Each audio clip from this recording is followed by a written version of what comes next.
Madam Clerk, are we ready to start the recording?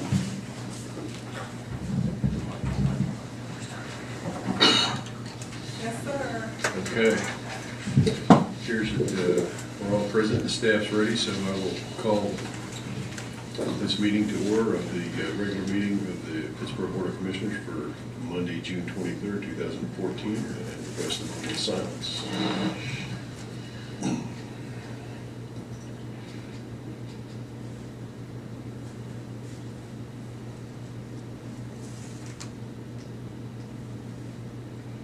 Thank you. Mr. Farrell, will you lead us in the pledge? Sure. We rise for the pledge, please.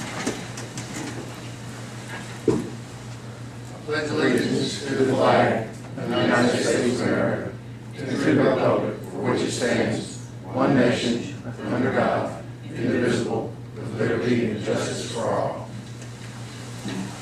Thank you.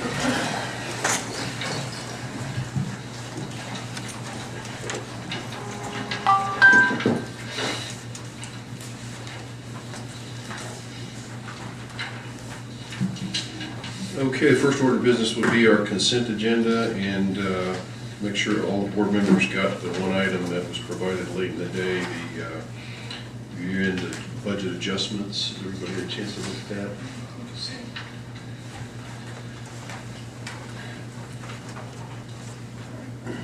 You want to take a moment to read it down or leave it on the consent?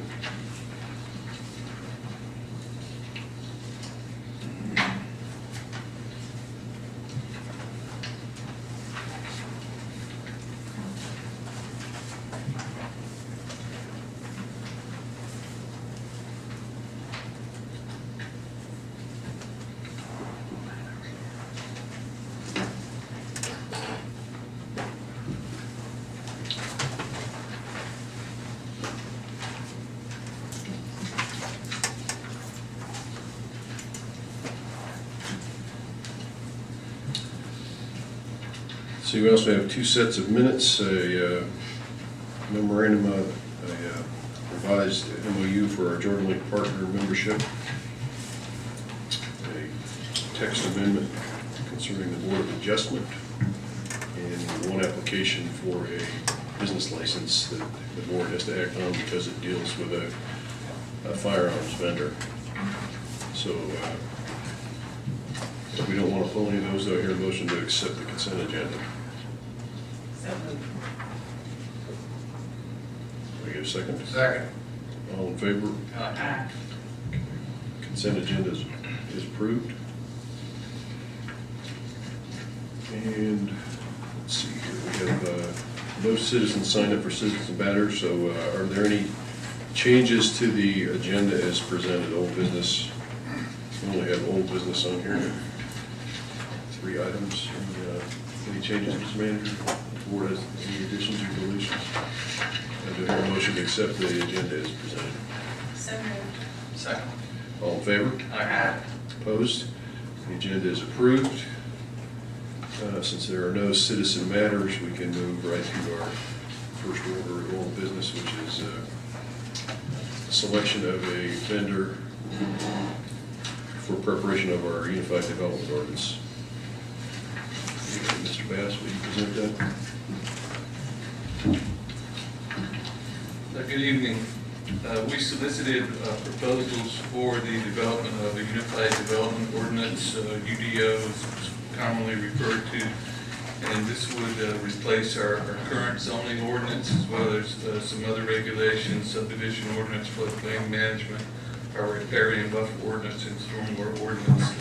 The zoning ordinance itself is 20 years old, and these other ordinances have been added to it. So as has been pointed out, we have some data in there that's just beyond its useful life, as well as conflicts. And so the idea being that we would develop new regulations which would more clearly define what it is we're trying to do here with respect to new development.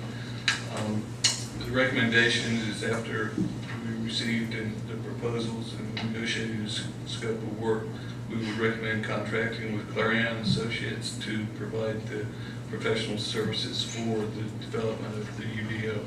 And you have attached there in your packet of information a memorandum from Clarion Associates, as well as the scope of work for the professional services.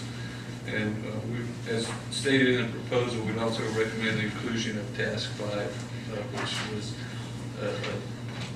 sort of looking at the downtown as a separate entity and coming up with some form-based code elements for the downtown.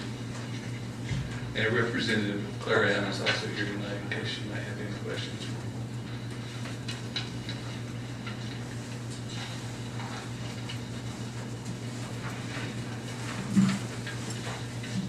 Okay, any questions from the board on this selection?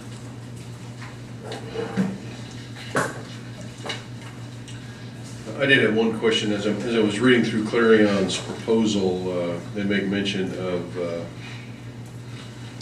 an advisory committee of the town, but there's not any detail in there on the composition of the advisory committee or who or how they would be appointed and by whom.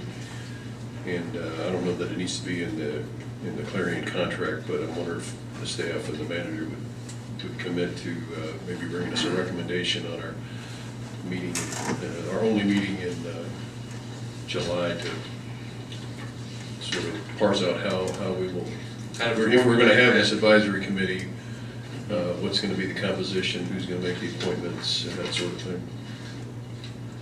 If in fact we've decided we're going to do it that way. Okay. Well, I would think that the way I'm reading this contract or proposal is relying heavily on the idea that the town's going to form that committee. So I think it might modify the whole complexion of this work if in fact we don't do that. Yeah, I would agree. But I think we could defer knowing the details about how it's. I think so, yeah. July 28th. Okay. Okay. One of the things that I'm very interested in, and it makes mention of it, the format of the document that ultimately is produced, it's talks about it being Microsoft Word or Adobe PDF, and that it would be searchable. I think what's really important, or an important feature of this, would be that online people are able to search it. I know of many municipalities that have that capacity, and it makes it very useful as a document if in fact you can search it. So I know there's many different ways to do that, but I guess I'm asking the question, is this proposal stating that in fact it will be a searchable document when it is complete?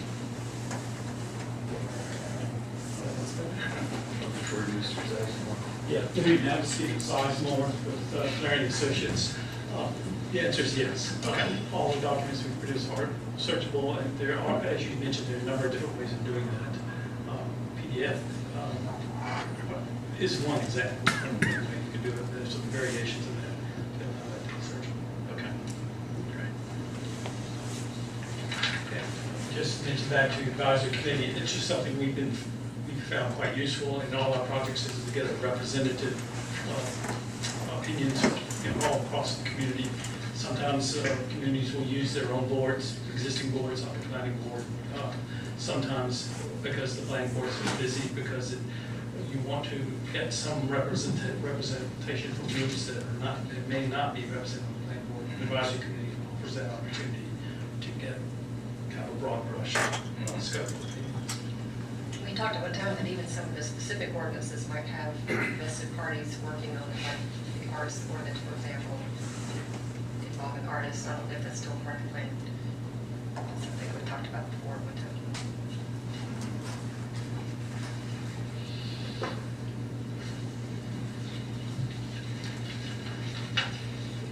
I see in here there is seems like a very specific reference in the task to parks and open space. And while I think that is a necessary, a good idea.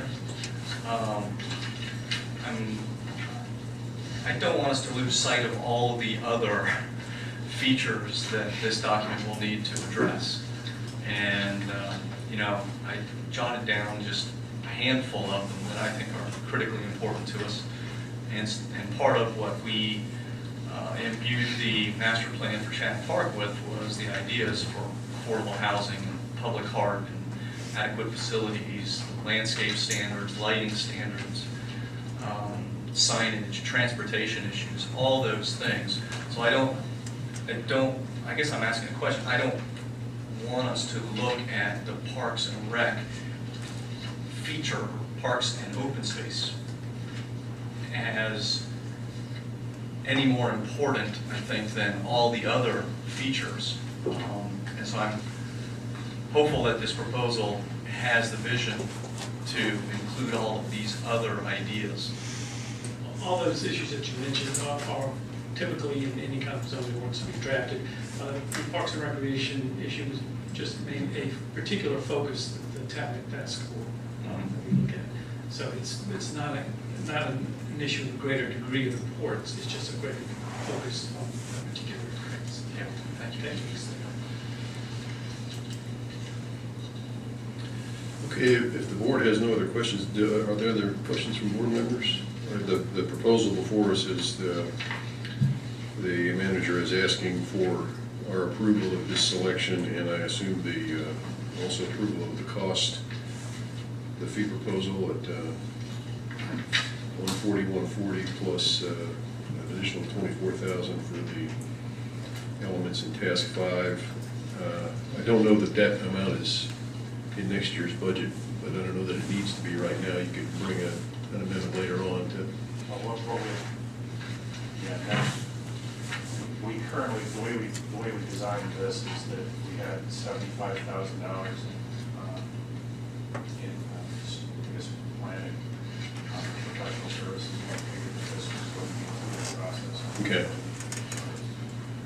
So there's professional services money in the budget, and as that's drawn down, if you get into it end of the year, and we need to revisit that, we can, and then I would say roll into the following year and be in there again. So, but still, I think the board, I guess the motion I would ask for here is a motion to approve the manager's recommendation and the fee proposal with Clarion, and to accept the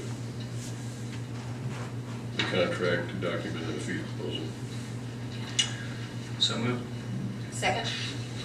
All in favor? Aye. Opposed?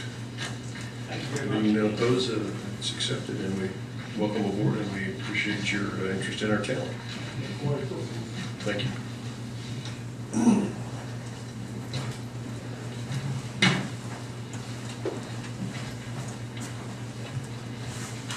Item 2 is a consideration of agreement with Chatham Park investors for contribution to the town of Pittsboro for additional costs associated with the Chatham Park Plan Development District Master Plan. Mr. Grisbeck's going to introduce this one.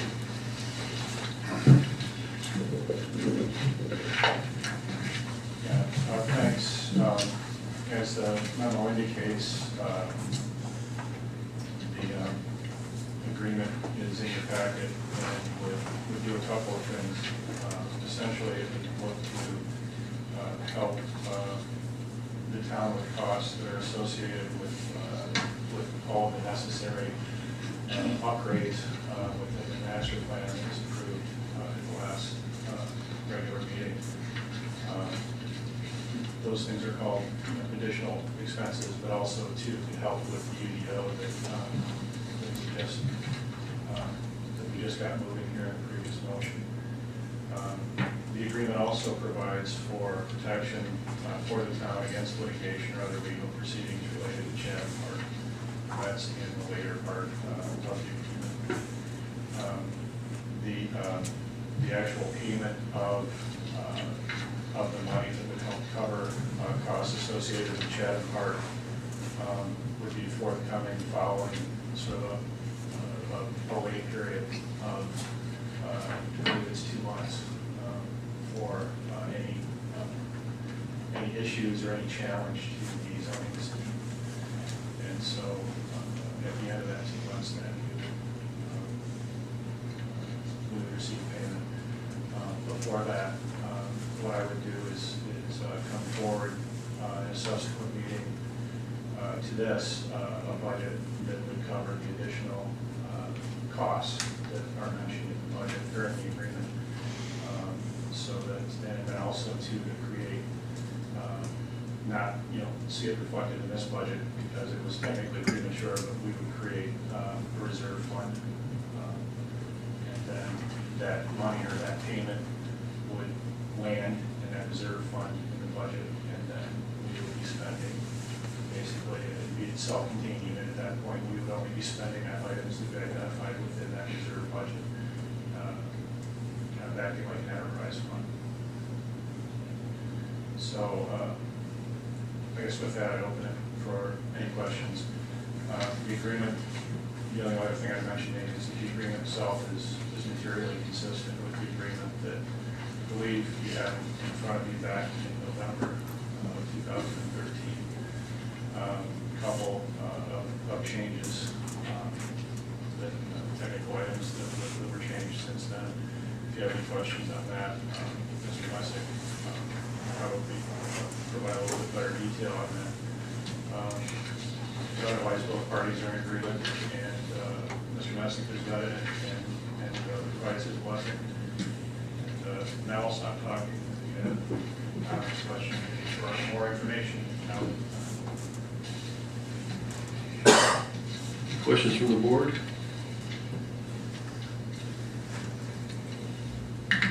I had several, but in an email, Mr. Messick was kind enough to answer them and satisfies my concerns.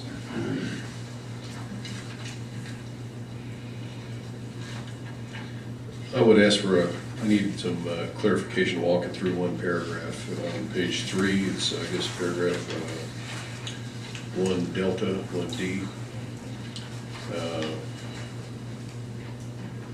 I'll tell you how I understand it, and then you tell me if I've got it right. The baseline payment that we're starting with here is a $300,000 payment. And in years when we begin to accrue ad valorem taxes on the property in Chatham Park, that $300,000 would be reduced, I guess, in the subsequent year by the amount of ad valorem taxes in the prior year. Is that right? Yes. Okay. And if I understand the other feature here, the amount would also be reduced by an amount equal to, I guess, whatever amount we failed to spend, equaling $300,000 in the prior year. So if, in other words, we don't incur costs totaling $300,000, then Chatham Park investors would be entitled to a refund. Is that, am I reading that correctly? No, sir, you're not. Okay, help me understand From that. the subsequent year, not a refund. Be deducted, the subsequent year's payment would be reduced. Yes. If in the prior year we didn't reach the level of the amount of cash that was provided. Okay. Okay. And what's not addressed is, what about a year when the additional costs exceed the $300,000? Doesn't address that issue that I can see. Is this firm fixed price? We run out of money, we're out of money, and the rest is on the taxpayer? It's safe to say that there was a little bit of discussion about how much we felt like, from the town perspective, how much we felt like we needed. This was the number that we were at. Okay. But to my point, if it turns out to be more than that, that's on our dime. This is what it is right now, I'm just going to ask for more.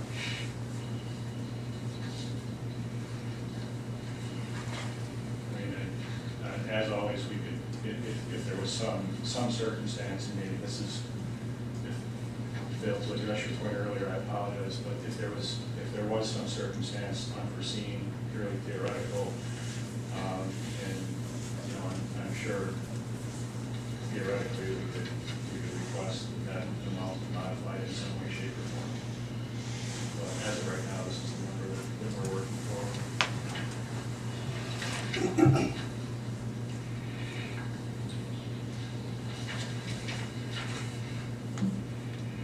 Well, I'd like the attorney's opinion. If for whatever reason we incur costs that exceed this $300,000 amount adjusted by the deductions, or does this contract bind us to continue to process site plan reviews, small area plan reviews, other things, even though our funding is exhausted? Or are we at the... First of all, this contract is for the additional cost, and as the contract specifies, the additional costs are not the type of things that you're talking about, I don't think. Okay. The developer is still going to be required to pay for the cost of the development. And this is not a substitute for that. So to the extent that, water lines need to be extended or sewer lines need to be done something to, streets need to be built, but that's not coming out of the $300,000. Separate from that. These are town costs to do the UDO, to do other related Chatham Park project-related expenses. I don't think it covers the things that you're concerned about. But obviously, to the extent that the town encumbers or desires to spend more than that, it either waits a year or pays the difference. But the option to wait a year is ours, at our discretion? Well, you have Or wait. under the master plan, I mean, there's a time limit built into that, so to the extent that you don't, run afoul of that, then certainly you could Okay. delay whatever you want to delay. Okay, I understand. I believe I understand. And just, there's a nitpick, the last sentence there says the foregoing items 1 and 2 are collectively referred to as deductions. And I think there is a 2, but there is no 1. I think the 1 needed to go after reduced, on the first line, reduced by 1 parenthetically, the sum of the ad valorem property tax. Is that Yes, correct? sir. Okay. All right. But we needed to insert that 1 in there, or that I.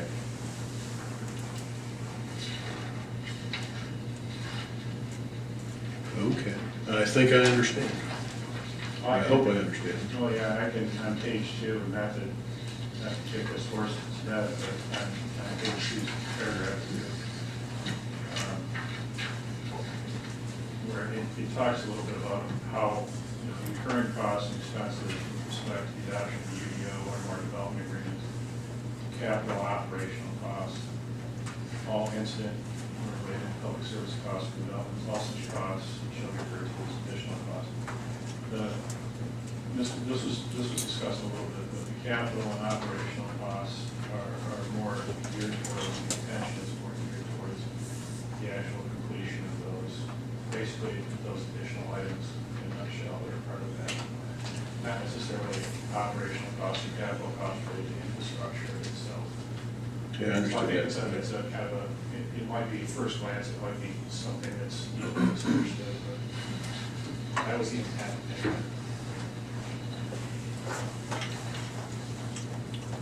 Okay, that's the end of my questions. Are there other questions from other board members? Okay.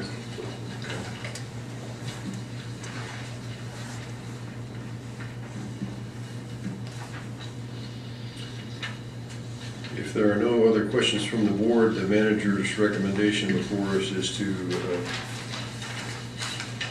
approve the agreement and authorize him to execute it. I guess I've got to sign it to authorize the manager and the mayor to execute the agreement. I make a motion that we approve the agreement and authorize the mayor and manager to sign the agreement. Second. Moved and seconded that we approve this agreement. All in favor? Aye. Opposed? There being none opposed, the agreement is approved. Thank you for your work on this, everybody. And, the next thing.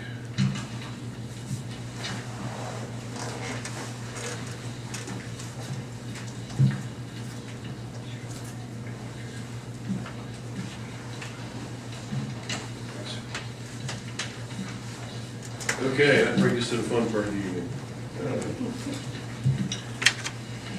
Consideration of the fiscal year 2014-15 budget.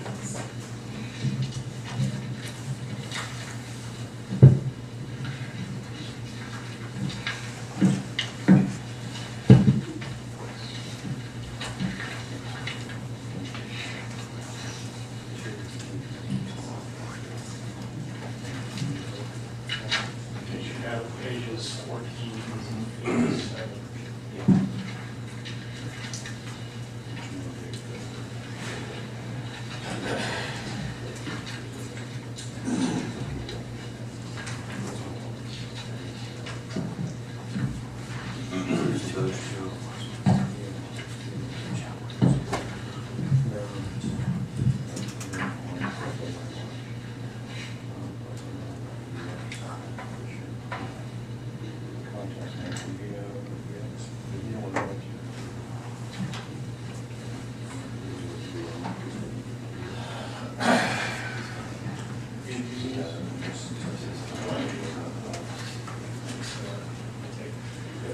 I'll talk while it's coming up. It's not, I have to use the right stuff.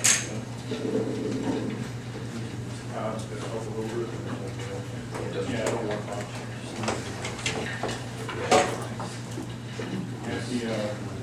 At our last discussion, we had a workshop that talking about the budget. I think there were a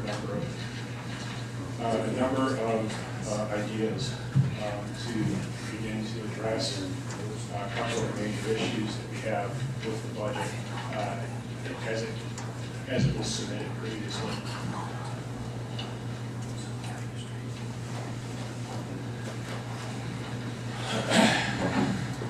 The two main issues were basically fund balance.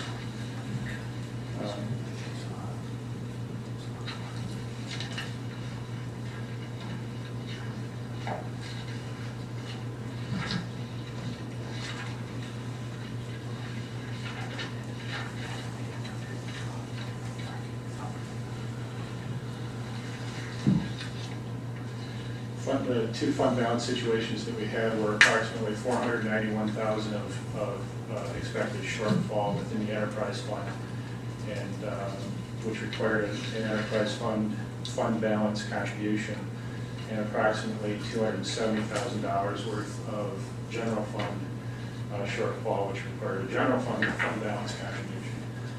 And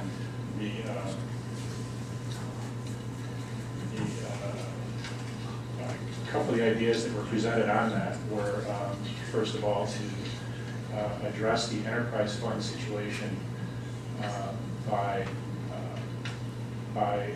reallocating some of the administrative salaries that were dedicated to the enterprise fund and causing that fund to inflate, reallocating those back to the general fund.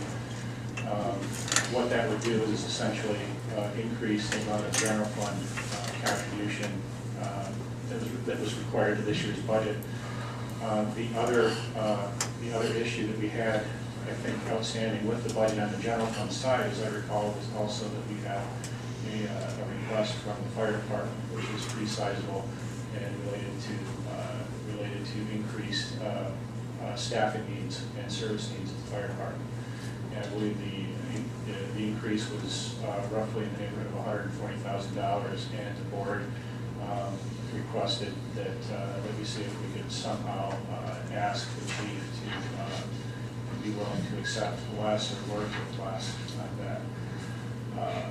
And so that was a conversation that I had as well.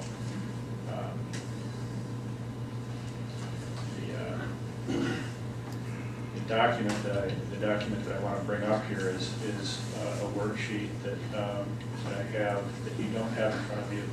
What you have in front of you is the actual guts of the budget itself, which contains some of the application of some of the ideas that we discussed and try to put into play. And I will, if I can grab the actual file that I need here.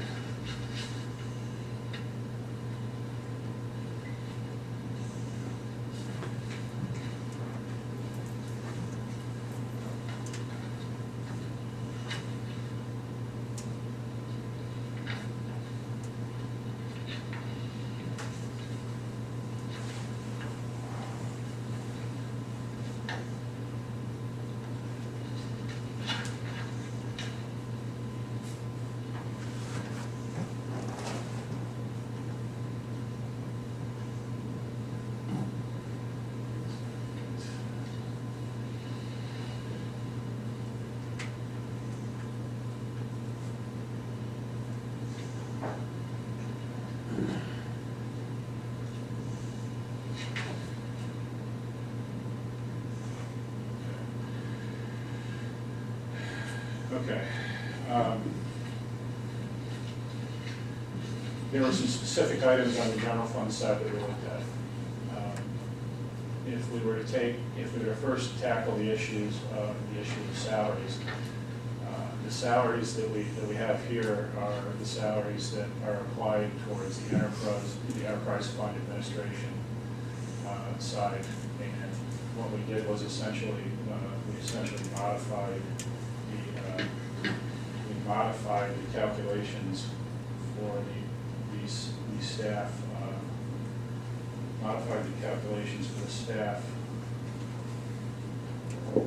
contributions to the administrative contributions to the enterprise fund. And in the yellow part up here, and you can see this part of the spreadsheet here, we were originally considerably higher than that. I think Ileana was 65% contribution. I was a 35%.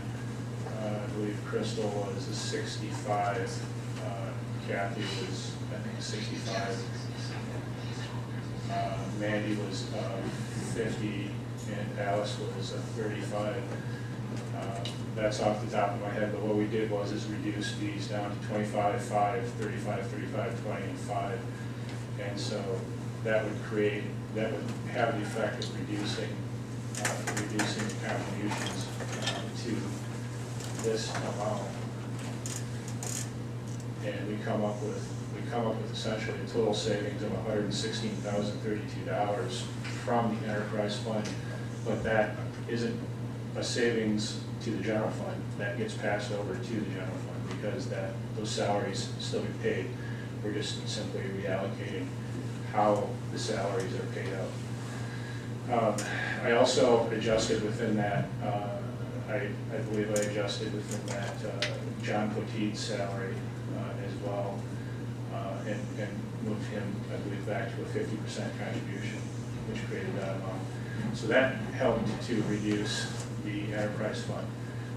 Under professional services, fire, staying on the general fund side, I talked to Chief Griffin, and the original recommended allocation was $545,000. We're looking now at an allocation of $475,000, which was a reduction of $70,000, which is basically half of the request. And he said that's acceptable, but that does not get the full-time staff that he was requested. That would essentially be for some allocation of part-time staff, but we didn't discuss or specify exactly how much. We likely would be coming back, or he would be coming back to the other part of that request in an upcoming budget in the subsequent year. Salaries for public works. This number is the number that actually is reflected by John Poteet's removal from enterprise fund, and it gets charged over to the general fund. These are reallocated amounts within the general fund, within the police budget. We can go over this line by line if you want in a few minutes, but in the police budget, we're reducing community policing by 1,000, travel by 1,200, contracted services by 1,200. And then we get into the scenarios with the reductions in maintenance repair of police vehicles. If we were to purchase a new vehicle, or excuse me, if we were to enter into the government financing options with the leased vehicles, that would have the effect of requiring less maintenance and repair for the police vehicles. So you can see those changes reflected here: 7,000, 5,000. The capital outlay for police would be reduced from 68,000 down to 35,000, which gives us a creation of another 33,000 within the general fund. Contracted services in public works reduced within the general fund from 15 to 10. Capital outlay, you'll recall the 50,000 for the air conditioning for the administration building. It was listed under public works. What we're proposing to do with that is to hold off on that for the moment. If the air conditioning does break down, or if it looks like it is going to break down, then I would probably be approaching the board at some date in the future for a number approaching this figure. But as of now, for discussion, I'm suggesting that we take it out. The 4,000 will be left in for the Public Works building for their air conditioning upgrade over there. The capital outlay equipment, the 30,400 was, you recall, for a brush hog, and that was a fancy brush hog that was going to be used by Recreation and Public Works. Talking to John, John said he could probably, make some repairs, need some duct tape, and get by on the existing mowing apparatus that they have over there right now. So we're counting that as a fund savings. Sanitation, within sanitation contracted services, what you see reflected here is an increase in the contract. That would be a 2.6% requested contractual increase, and so that money actually has to that money actually hits the general fund. So from the previous budget that you have and the version that you have in front of you tonight, this amount's backed out as well. So the total reductions that we came up with since the last workshop meeting was $61,384, and that is, I believe, after we've applied all of those changes. I don't know that I would hold too hard and fast to these numbers right here, but approximately the estimated amounts that we had going as of, I don't know, later this afternoon, but we were looking at estimated fund balance contribution after reductions of $210,000. We were able to add a little bit of revenue, not much, which got the estimated fund balance contribution down to $203,000. The added revenue, the changes on the revenue side over here, essentially privilege licenses, I had to back $3,000 out of that, and then the tipping and landfill, we increased. I would propose to increase revenue on that side in order to balance that out. That would also help accommodate the amount of money that we spend on tipping fees as well.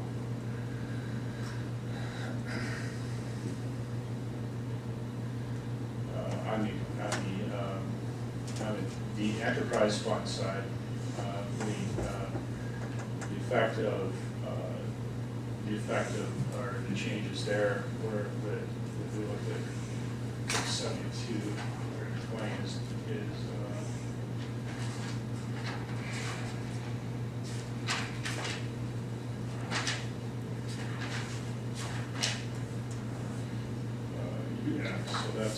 that's the administrative side, the administrative portion of that. We basically come up with roughly 116 plus the 27 or so for Mr. Cote, and so that's $143,000 that were backed out of what was expected to be paid for by the enterprise fund.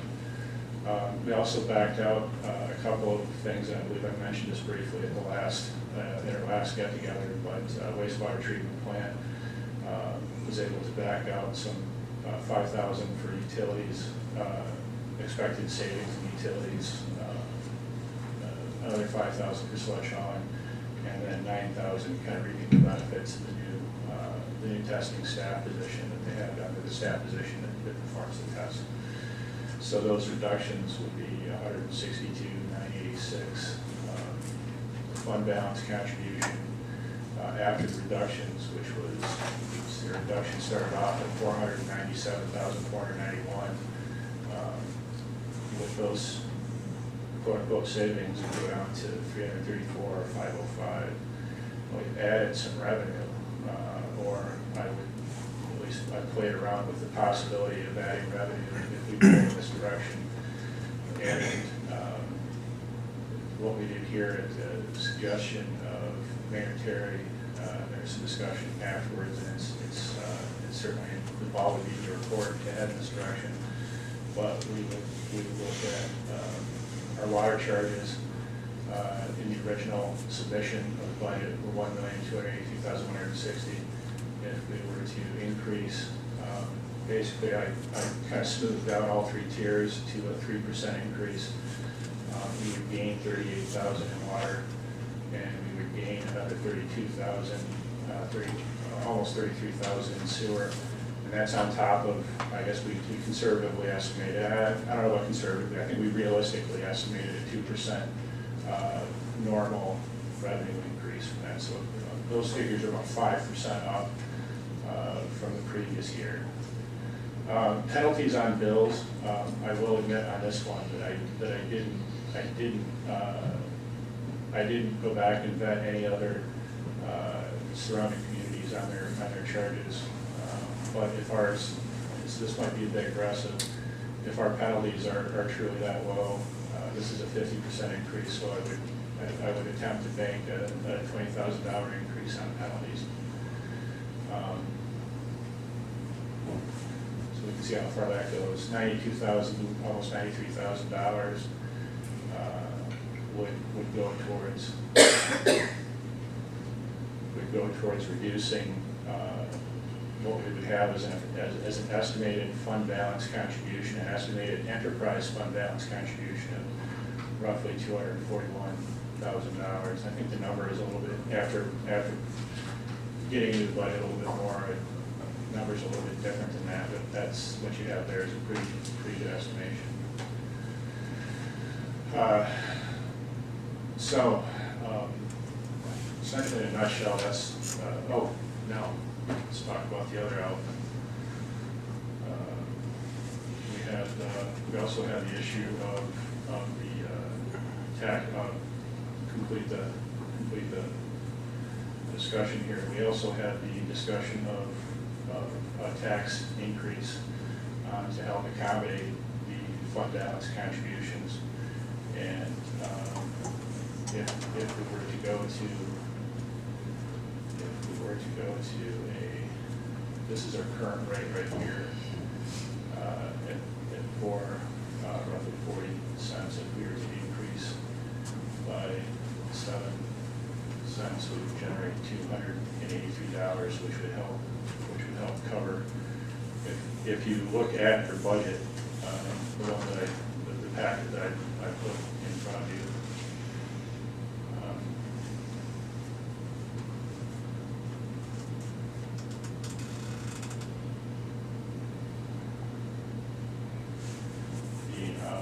ad valorem tax increase we would bring that up from up to $1,916,000. I think this, and I don't have my binder with me, but that's a pretty sizable increase from what we had before. What this allows us to do is it allows us to essentially wipe out the general fund balance and create a balance in terms of total operating and what we would be spending, on the other side of the general fund. It would to eliminate, so we wouldn't have the general fund balance appropriation in this scenario. But then what we would do on the other side, as far as the enterprise fund is concerned, is we had discussed appropriating general fund balance to enterprise fund. And in a sense, that's what we're doing with the shifting of the salaries from enterprise fund responsibility to general fund. But if you were to go this route, you could simply appropriate the fund balance, the general fund balance, to the enterprise fund, which would allow us to essentially balance the enterprise fund side for this year and not incur any costs in terms of the enterprise fund balance. Clear as mud so far. We can go through line by line if you want to see the guts of it. My mouth is really advise, so if you have one. Yeah, well, that's a good question. The concept of just sending money from general fund to enterprise fund begs some legal questions. I'm not sure we're permitted to do that and not call it a loan. Maybe Mr. Messick can weigh in on that, or I know it's the local government commission generally wants your enterprise funds to stand alone and be profitable. Does that strike you as something that we're on solid legal ground to just subsidize the enterprise fund that way? I may have lost something in translation. But if you're charging various operating expenses to the general fund instead of to the enterprise fund, then I don't see it as an issue. So if the manager is 100% general fund and not 35% enterprise fund, I don't see that it affects I don't think it's an issue. Yeah, I get that part. I get that we can make a decision about the characterization of our department heads and manager as being overhead and supervising, just in general supervising the whole town. And it's probably legitimate to just charge their salaries to the general fund. But this looks like an out-and-out just grant of money from the general fund to the enterprise fund just to shore it up. And I'm not sure. That's exactly what that is. Okay, so I'm not sure how the local government commission would view that. I guess that's my question, is that, Well, the alternative is to use more of the general fund balance for the enterprise fund. They're not going to be using that either. yeah, And if you didn't have the general fund balance, the enterprise fund balance to use, then you have to do this. So Yeah. you're just doing it earlier rather than. yeah. But the question is, we sort of discussed this at a previous meeting. I don't know how far we got into actually looking at making a carte blanche move of general fund balance over without, shifting and without the administrative issues. But based on my experience at this point, it is something that is legal per se. It's not something in terms of accounting we typically would do. So is the expectation that we would at some point pay that back as we get healthier, or is this a, I don't think that's necessary. yeah, If that's the goal of the board to do that, then sure. okay. So in essence, Essentially, we're, the taxpayers are subsidizing the enterprise, yeah, not just the users. okay. Well, if that, I certainly have no problem with that if it'll pass the reasonableness test that the local government commission will. I'm just a little concerned that it'll show up as an audit finding and be told we can't do that, but you could resolve that with a phone call probably to the LGC. Or to, what's the gentleman's name up at, Jeff Hughes. I talked to Jeff earlier about our dilemma, and he had some suggestions, and this was not one of them. That's the gap right there. I mean, whatever we do with it, and if we consider it a loan, or however we approach it, that's the gap right there. And I can't seem to make other shifts related to staff, salary and wage allocations. I can't seem to cut that. That's kind of the number that we're dealing with. I mean, I can inch that down a little bit, but I can't do it appreciably more than that. Okay. The option, if you wanted to, alternatively, if you did want that amount of money to be assumed, or amount that's close to that to be assumed by the enterprise fund balance, which we were, we're in the neighborhood of $800,000 to $900,000 at this point. We could assume that for this year, and then you could make likewise, you could make a corresponding reduction into the proposed ad valorem tax increase. You can knock that down by a couple of cents. we deduct the tax increase that we kind of threw out there by a couple of cents. And I mean, that might be one way to approach it. Well, that number strikes me as being, you know, another way to do it.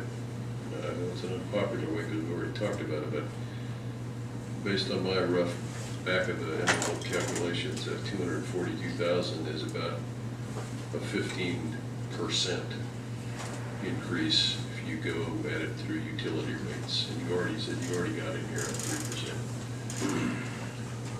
So this is probably a good time for me to pass out some. I've been klutzing about this enterprise fund all day, and I've got a package of documents here that I'll share with the board. I think Alice has some for the manager there. It starts out with a document that I think the staff provided to us earlier this year. Alice had one too there. She's short one there. I got it.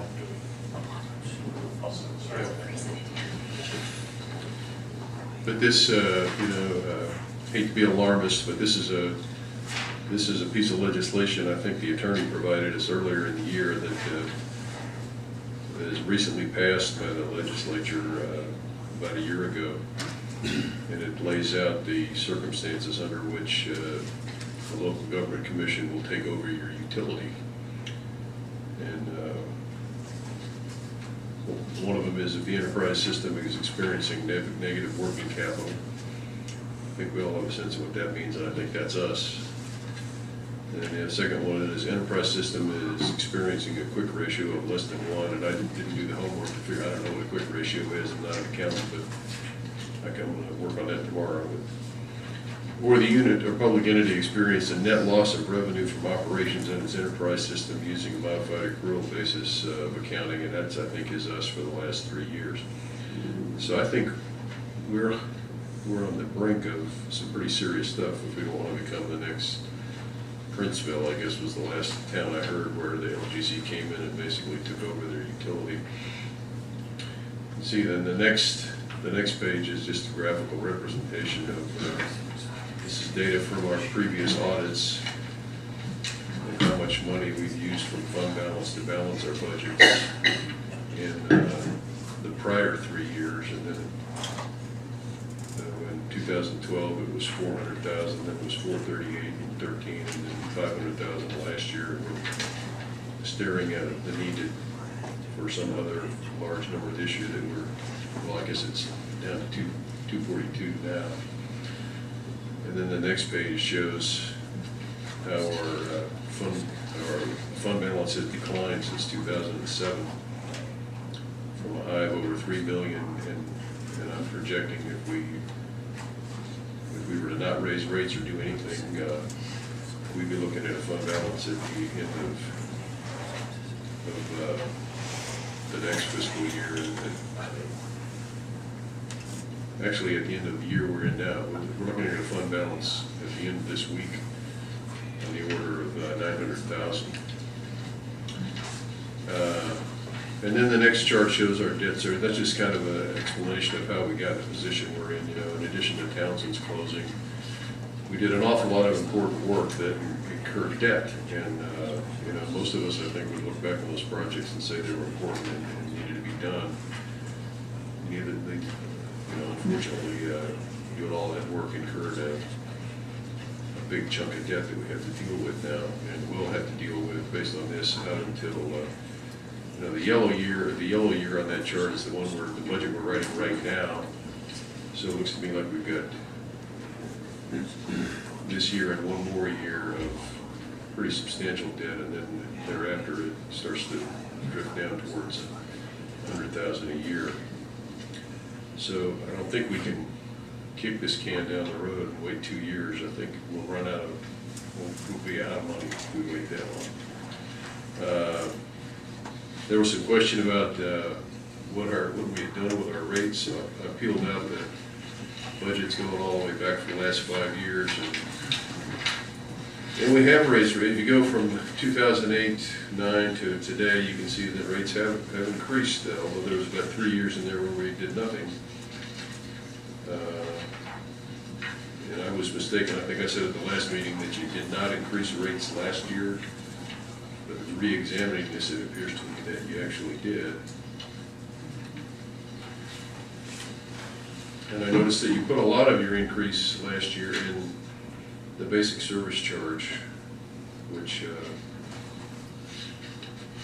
because of that, I wouldn't recommend that we do any of that this year, because that, when you think about that, that's sort of a regressive tax. The basic service charge is charged to everybody from the retired single person living alone up to Chapel Ridge. They all get charged $13, and obviously to the individual homeowner, that's a lot of money, but to a business, a large business, it's nothing. So putting a lot of money in those basic service charges tends to be regressive. It's a more progressive funding scheme if you put it down in the cost per 1,000 gallons. So I guess the punchline is I'm alarmed at the state of our enterprise fund, and I know there's no appetite for increasing rates yet again. But this last sheet here is a little worksheet I did left over from when I was doing what Brian's trying to do now. And he's recommended a 3% increase here, and I think it's gaining him about,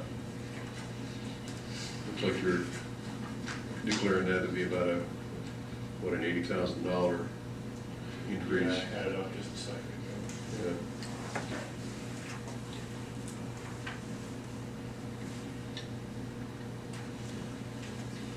Yeah. Yeah, 39 plus 33. Okay, it's 60, 75, okay. This sheet that I've got in front of you, and his numbers are probably more current than mine, since this is something I pulled out of my old files that's 2 years old.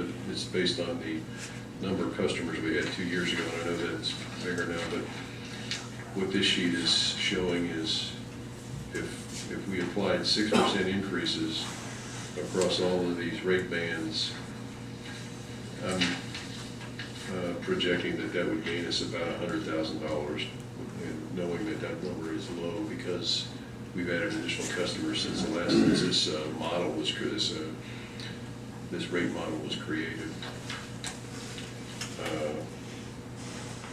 So I guess that's a long way around the barn to say that I support the manager putting some level of rate increase in here, as difficult as that is to do, to address Commissioner Baldwin's concern about being sensitive to the folks on fixed incomes and whatnot. I would say we do not touch the basic service fee, because that seems to be the most impactful on the fixed income, one-person households and the like. And I would advocate for, if we must increase the rates, and I think if we want to forestall hearing from the local government commission about taking over the management of our utility, I think we have to consider this. And I would advocate, I'm back to advocating for something on the order of 6% to get that a little closer to profitability. We still won't be running a profitable utility. We'll still be losing money for by my reckoning, the fourth year. But it will, I think it would be perceived as a good faith effort on the part of the LGC. If they came to audit us, they would see that we had, we understood our problem, and we were attempting to deal with it. So let's see, we lost money in 2012, 13, 14. We're going to do it again in 15. Even with some of these austere measures, I don't think we can get to a zero enterprise fund balance contribution, but I think we can certainly cut that $500,000 at least in half, and maybe get it down to 200, and reverse the trend of the last 3 years. I think it's a very tenuous situation we find ourselves in, and spending down that fund balance money. We've been talking about, well, we have leaks in our system, they're going to need a capital repair project. We have a yet undiscovered infusion of stormwater into our wastewater system that, based on what I've heard from the engineer and utilities folks, something broke about 6 or 7 months ago and is introducing lots of floodwater into our utility system. We haven't found that yet. By knocking down this fund balance, we're putting ourselves in a position that if we do find that problem and the solution is $200,000 to $300,000 project to fix it, you know, the payback on that project won't be immediate. It'll be spread out over 4 or 5 years. We're getting ready to put ourselves in a very tenuous situation in terms of our ability to handle emergencies, and in terms of keep the local government commission from knocking on our door saying, you know, you guys don't seem to be able to handle this, we're going to come handle it for you. So those are my thoughts. Nobody wants to be the bearer of the news that water and sewer rates are going up, but I'd rather be the bearer of that news than the news that the state of North Carolina just turned over our utility to Chatham County.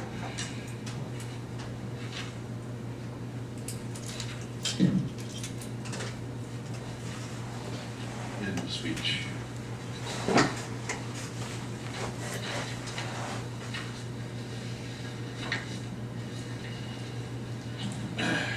So what you have in front of you this evening, I don't know if we're in a position to necessarily act on it tonight without some more substantial discussion, some of which Mayor articulately described.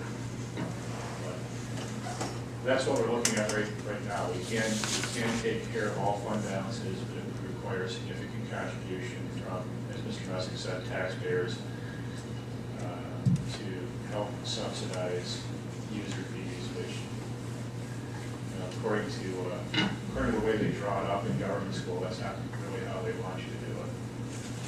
It would work in this case. Then the other way, as Ms. Terry indicated, is to raise the rates of the people that actually use the service and help bring that more into balance.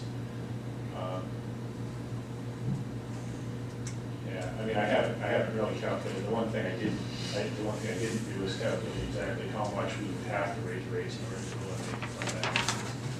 It just, to me, it didn't seem like the tolerance that we had locally to be able to raise those rates was something that we could assume. In other words, could people locally afford to pay the rates we would need to pay to actually mathematically eliminate that fund balance? And that's not to say that we shouldn't raise rates or that we can't raise rates. It's just that that's always been something that's in the back of my mind. The school government, the finance, the environmental finance department, speaking with the faculty we spoke with earlier. Jeff Hughes, yeah. He's working in Chatham County. I think he was the Chatham County engineer for a while. Yeah. One of the things that they have, and there's a dashboard that they have actually on their website that goes into, it analyzes your current or your recent rates anyway against your area's median income. And the issue that we have is that we're, you know, it's literally like a dashboard with a dial, and the issue that we have is we're bumping right up into the red right now in terms of our community's ability to assume, I think, rates high enough that we'd be able to eradicate that deficit. That's my only 2.5 cents, no pun intended on that. And in my conversation with Mr. Hughes today, I was seeking his help, you know, because he's an expert on this stuff, and I try to lay out for him where to look. And one of the things he cautioned on, he says, well, you know, of course you can always raise your rates to cover your shortfall, but don't lose sight of the fact that there's an unintended consequence there. Owasso experienced that years ago when they, during a drought, they raised rates to compensate for lost revenue due to people, you know, saving, you know, their water bills went so high they stopped watering the lawns and whatnot, and they didn't they didn't realize as much revenue as they thought they were gonna realize, because people's response to that was, well, I'll just stop watering the lawn, and, Yeah, the economists call that elasticity. yeah, exactly. Yeah, any sin tax, if you pass a tax, smoke, it's a tobacco tax, people smoke less. I mean, it's just. So you gotta be careful in your projections here that you get them so high, but I guess one more point I'd like to make is, for years, we've been asking ourselves, well, how do our rates compare with the neighbors, and that's a fair question to ask as a reasonableness test about how high your rates are. But when you get down right down to it, it's not the only question you should ask. As a matter of fact, it can be the wrong question. The right question is, what's your unit cost of water production? And how does that compare to your unit cost at which you're selling the water? And it relates, if you're selling it for less than it costs you to make it, that's a non-sustainable practice. And it brings me back to a conversation I had 4 or 5 years ago with Jeff, his name escapes me now, the former manager of Townsend's chicken plant. I asked him, when they were in trouble, I said, what's going on, Jeff? Everybody eats chicken. You think in an economic downturn, that's the last thing you'd stop eating. He told me that, well, that could be true, but we're making so much ethanol, people are making so much ethanol out of corn now, we can't afford the corn to feed the chickens, so it costs $10 to raise a chicken that we can sell for $7.50, and we don't think we can sell them for any more than that, so we're continuing to market them at that price, and you just can't do that for very long. We all know that in the Townsends. If it costs $10 to make 10,000 gallons of water, and you sell that for $7.50, pretty soon you're going to be where Townsend's is. So yeah, we can compare our rates to other neighbors, but we should be compared to other little small utilities who have no economies of scale. Comparing ourselves to Cary or Apex or Wake County is not productive, because they're huge, and their unit cost per 1,000 gallons is going to be a lot lower than ours. So to me, the question is, what's the comparison between cost to produce compared to the cost we pass on to the customer? And for the last 4 years, we've been selling it for less than it costs to make. And we got to reverse that trend.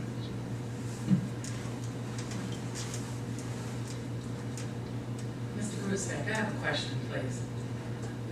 Now, in this particular budget, are you also showing an increase in the property taxes as well as increase in the rates? You showing both of those? Yes. Is that correct? And what rate were you thinking about increasing based on what Mayor Terry had indicated, or what's your situation? Yeah, we had talked about a rate that would be able to do basically everything we kind of wanted a rate that solved all the problems of our budget. We wanted to eliminate or get down as much as possible those two contributions to fund balance. We wanted to help. We wanted to make a significant contribution toward the fire department to help increase coverage. We wanted to maintain 2% raises. This doesn't include anything above a 2% raise for staff. This is basically a cost of living for staff. But in order to do all of that, I came up with basically a 7% tax increase on property tax. So if you were to do a 7% increase on property taxes and the water rates remain the same, what would be the effect of that? Did you show that? The effect of that would be that we would be able to, everything would basically be balanced across the board, with the exception of the contribution from the general fund to the enterprise fund of this amount right here. So you'd be losing this general fund balance to help balance the enterprise fund, to not get down into the enterprise fund balance anymore. about this with you, so I just wanted to be clear on that. Yeah, I mean, I've got to fine tune a couple of the other numbers, but that's the gist of where we're going with this. Now, you can do any number of things with this. Like I said, you can, if you're not comfortable with this maneuver here, then by all means, you've got a couple options off of, to tree off of with that. You could either raise rates even more to help bump that down even more. When I say rates, you could raise water and sewer rates to bump that down even more. You could keep the rates as they're proposed and then assume that amount in the fund balance. You could not do anything, not raise rates, reduce the property tax, and pay something close to what we were originally paying previously with the fund balance contribution. So it really kind of depends on how much, as a council, I mean, there's no easy answer within this budget. It kind of depends as a board how much you want, how much risk you want to assume, how much angst you want to assume from raising rates. I mean, every direction you go, there's something. I'm really not very pleasant with this. I don't have a real easy answer for you. But this kind of accomplishes, I mean, it kind of spreads the punishment a little bit everywhere, with the exception of the enterprise fund balance, which, as Mayor Terry indicated, we don't have a heck of a lot more wiggle room with. We've eliminated the major, I guess I want to say our more major proposed purchases. We could, I mean, if you wanted to knuckle this down even further, we could go with no, we could go with no police car purchases, which would give us another $35,000 in general fund. But we've all kind of discussed the general fund balance, and the issue over there is something that you're willing to tolerate a little bit easier because you have that money to play with. I mean, you're upwards of about 1.8 million general fund balance versus about $800,000 or $900,000 in enterprise fund balance. So you can play with the general fund a little bit more, obviously, than you can the enterprise fund. Mr. Grusbeck, those figures represent a 3% increase in water and sewer rates? Yeah, Mayor Terry, the last discussion, the last workshop discussion we had proposed, or had kind of mentioned, we have the 3 bands, 3 usage bands. I believe it was a 2% and 4% increase for each of those bands.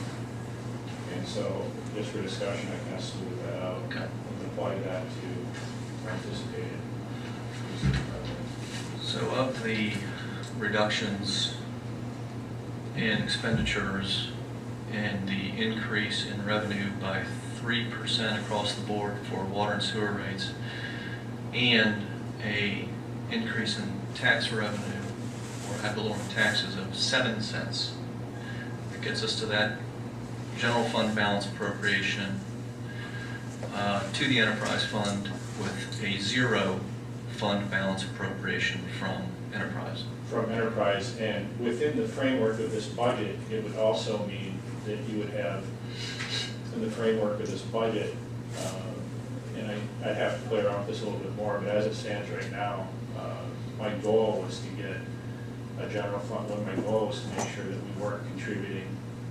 In fact, I have a little bit more operating revenue than I have operating expenditures, but I can get that down. It's not all that much. But the idea was to not have a general fund balance appropriation. So you're not taking, with that tax increase, you're not, at least with the general fund operating, you're not taking the general fund balance appropriation. Does that make sense? So on the enterprise side, it mentioned your general fund. Can you go to the other slide? Yeah, because maybe I'm trying to understand. Yeah. General fund balance appropriated. Yeah. So this is what you're doing here is you're taking that general fund balance. That's, in effect, it's kind of off budget. Okay, it's what we have in the bank. Yeah. Okay. So you're taking from that, and then you're basically borrowing from that, not borrowing, you're taking from that, and using that to balance your enterprise fund budget. We're getting sufficient revenue over on the general fund side, so the general fund isn't hurting itself. the general fund, you're able to raise rates much easier on the general fund side. You're able to spend money more much easier on the general fund side. You're able to incur more debt though at the same time too. So another option would be is if you didn't really want to tolerate that 7-cent ad valorem property tax increase, you could go down a little bit, incur a bit of a general fund balance appropriation with that. If that really helps, if 7 cents doesn't taste good. Right. Well, and that's where I'm headed. And I did a quick calculation based on this chart that you had provided about how much each cent generates in revenue. And I went from 7 cents to 3 cents. Part of the reason for the 3 cents that makes sense is, for me, is our most recent audit has a statement in it that says our tax rate today is less than what it was in 2003. And in 2003, I think it was 2.67 cents.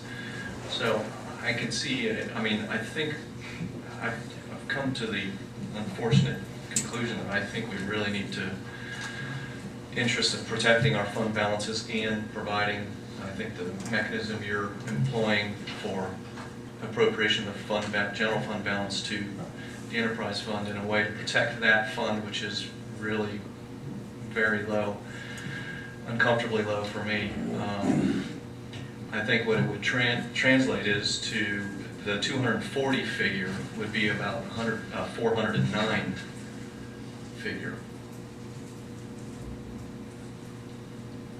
And I simply took the difference between 7 cents and 3 cents revenue and added it to that figure. So you're talking about taking a bigger hit from the General fund. I am. Yeah, I am. And doing a 3% or 3 cents. A 3 cent ad valorem. Tax increase with the A 3% increase in rates. utility. Yeah. Seems less dramatic. I think that's too conservative. I think we're in trouble, and I would rather overshoot the mark and be able to back off next year than to. I'd rather see the 7% tax increase in there and jack the water rate up from 3 to 6, and applying too little of a correction now. 5 this or Five. am I just like doing 5 cents instead of 7, but not 3, or am I just like continuing? I keep thinking about your fixation error story last week. So But we're gonna get increased revenue from like the Waffle House and Bojangles and some of the new houses that have been built. Well, That's all that's, you yeah, some of that's coming, but there tends to be a delay on that, because your tax, you get a house constructed now, they don't pay their first tax bill till like the following January. I'm just thinking of water, right, water usage is gonna go up. Yeah. I mean, Bojangles and, I mean, it's not the chicken plant, but they are going to use a fair amount of water. Is that part of these projections? Yeah, I've always, to answer your question, yeah, it's going to go up, and I think Mayor Terry's, he's seen that a few times as well. Unscientific, I've always figured when you have development, you're really looking at about a year and a half before, maybe 2 years before you actually start seeing significant revenue from that development. So I've always been really reluctant to bank on that kind of revenue. I'm generally reluctant to bank on revenue that I don't know for certain is coming in, and I don't know exactly how it's coming in. I don't usually plug it in the budget. Because it's already, it should already be incurring water bills, right? Yeah, we'll have a pretty good idea on that front. Tax-wise, you're right. I mean, Yeah, I just meant water, yeah, not the tax. Yeah, tax-wise, it's a little bit harder to figure, but yeah, we should get a pretty good idea. And they are decent. I mean, a fast food restaurant is a decent water user. Water is a good user. So yeah, you will see that. Will it be enough to balance our budget?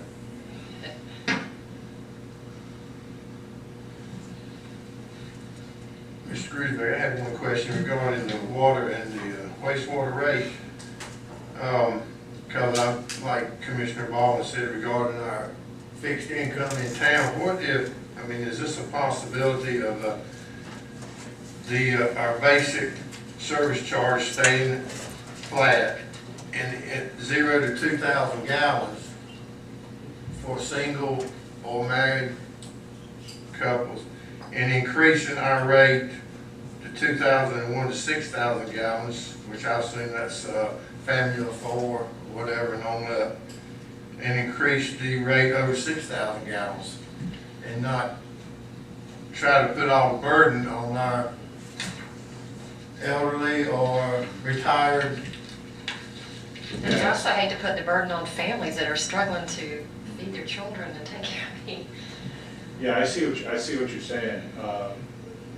There's no, I'm not familiar with any way to really approach a person's, family condition, a different rate structure for families or a different rate structure for incomes.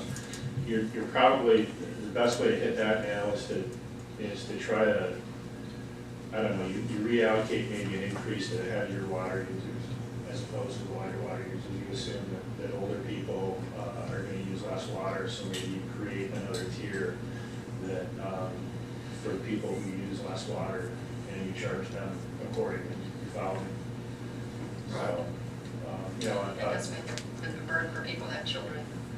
Yeah, I think Commissioner Walker, the banker, when he was sitting on the board, we were having a similar discussion. He pointed out that sometimes that logic backfires on you because, there may be, a single mom with one child could be living in a house and really struggling with water bills. But we've got a widow living alone in Powell Place who could probably afford to pay all of our water bills. Yeah, I just don't, She's doing just fine. Yeah, single moms with 3 or 3 kids, that's tough. I just So don't- means testing it's Yeah. hard to do means testing on a banded volume usage, but if you wanted to reward the smaller users, I did the math on this, and this sheet that I prepared here that says 6% across the board gains you 100,000. Still gains you 100,000 if you change the 6% across the board. If you make it 3% on the top, 6% on the middle, and 9% on the bottom, it gets you about the same. And it weights it toward the large commercial users. And of course, I don't know, now we'd be, running the risk of being tagged as not business friendly, but I just in reference to what Commissioner Farrell was saying, and what I stated last week, I have that same position, reference to the elderly and those which are on fixed incomes. The person you're talking about probably not that much on fixed income type person, but I'm referencing them especially. But I could, if I could see possibly leaving the base, definitely leaving the basic service, but the 0 to 2,000 gallons, I would not want to increase that at all. If there would have to be an increase in reference to the water and sewer, and increase to others, because some of us that work, we could pick up a little extra hours or something sometimes. And like a person that on Social Security and they're sick, they can't pick up anything. People are working too hard. Yeah. And I think Mayor Terry's original idea when we were looking at 246, that's kind of what I think he was trying to do, is that you lessen the burden on the people who use less water. Yes. I just smoothed it out for the purpose of estimating. There's no reason why you couldn't do you couldn't do something a little bit more graduated, a little bit more weighted down at the bottom of the usage tree. Charge the higher end users more, and charge the lower end users less. And these are hard decisions that we have to make. And I've always said that we need to, for years, that we need to look out with pulling that much money out of fund balance. But it was things that we need to have done for the town, which had been neglected for a little while. Right. So, and they are hard choices. I think in 2 years, we're not really having the same kind of discussion in 2 years, as long as we don't lose our, I'm pretty confident we're gonna keep our fund balance, even in a worst case scenario, we'll still be able to keep our fund balance for 2 more years anyway, comfortably. But I think ultimately with the debt payments that we have dropping off, as we see more customers coming on, I'm a little bit more confident that we're not gonna have these types of discussions in future budgets. Well, and that's part of my thinking on why I want to do things gradual. I don't want to be as severe as, at least from my perspective, a sense of severity involved with 7 cents and 6%. And, you know, I was very reluctant last meeting to think about water and sewer rates, because I look at my bill all the time and I go, wow, I'm spending a lot of money on water and sewer. And I know other folks are feeling that way. And so I'm reluctant to entertain raising those rates, but, you know, when I see what, you know, Mr. Grusbeck has done with these figures to get the budget to this perspective, I'm okay with the 3%, because I think it does help the enterprise fund a lot, and I think that's where we really, really need it. Again, I would just go back to reducing that 7% or 7 cents to 3 cents, and it adds $166,000 to that 242 figure, which It's 121. well, I think the difference between, I'm looking at an old sheet that you had, or one that I think I did in a spreadsheet. 7 cents I'm estimating is $292,000. Yeah, and I'm estimating that 3 cents is 125, so I'm off a little there. Yeah, and so the difference between those two figures is 166, which I think is what we add to the general fund appropriation, which takes it up into the neighborhood of 400,000. And at 1.8, that seems like a pretty reasonable compromise, and I think a way to put the weight on the general fund where it's able to withstand it, and 0 contribution on the enterprise fund is a fantastic, brilliant thing. So we'd be looking at,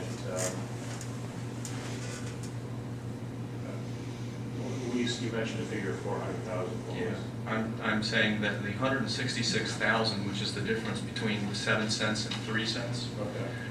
is added to that 242. Well, it's an appropriation from the general fund balance is what it is. Okay. So it's added. It's based on the 3%. 3 cents. Yeah, And 3%. and 3%. Yeah. And that would change that to how much? What do you want to look at? You see, Commissioner, Well- you indicated that that would change that amount to. Well, that it amount would, to 240. actually, I think it would leave it at 242, but it would increase the general fund appropriation by 166,000. Okay, I see. Yeah. Instead of generating that revenue through taxes, we would take it from. Okay, well, if you reduce this figure, that norm tax figure, which, you know, if we go from 7 to, what were you saying? 3. Okay, if we go from 7 to 3, the 1.9 becomes 1.2, or excuse me, becomes 1.7. Which means then that you're going to be looking at Yeah.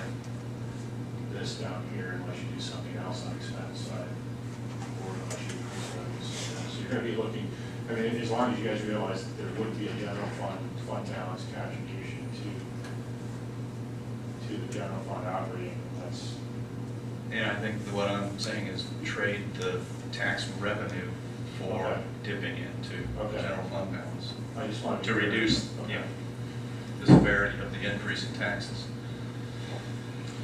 Yeah, my concern with that is that we've got one fund that's ill and one that's healthy. And I don't want to transmit the disease to the healthy fund.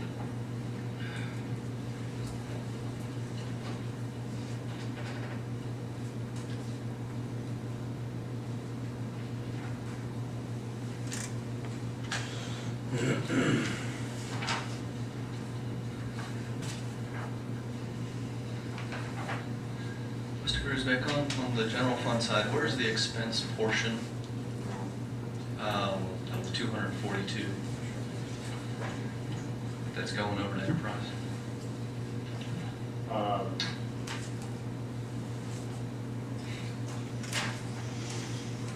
It's a fund, it's an appropriation from the general fund balance. It doesn't come out of, so you could, I mean, you could make this number anything you want, up to theoretically up to about 1.8 or 9 million. You wouldn't see it over the expense side. Is that your question? Right, okay. Just reducing the balance.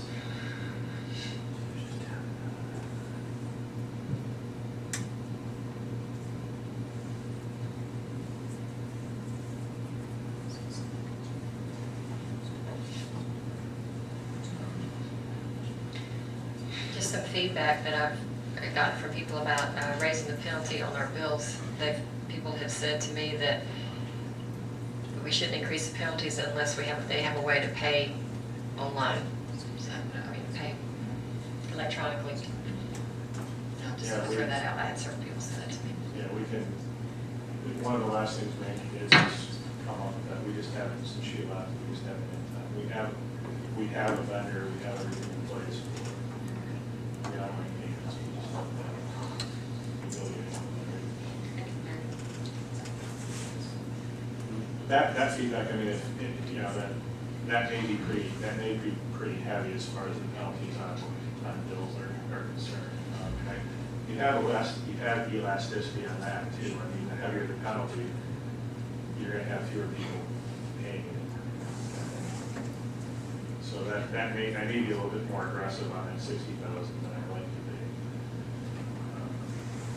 But that was based on you guys and your feedback last time. It's like if we didn't raise water rates, it's kind of hate to raise water rates and increase it.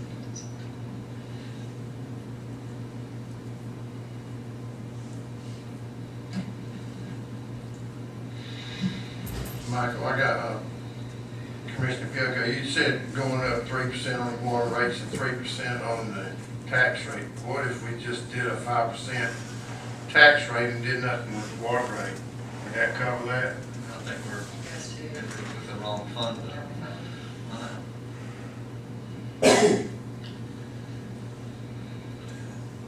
Well, if we're in a mood for, it seems like 7% and 6% is, the appetite for that is not good.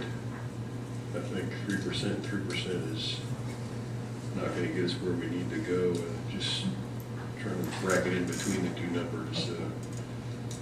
Let's test the waters for the appetite of a 5-cent tax increase and a 4.5% increase across the board in water rates, and we can graduate that water rate increase so that it's lower on the first tier and higher on the third tier.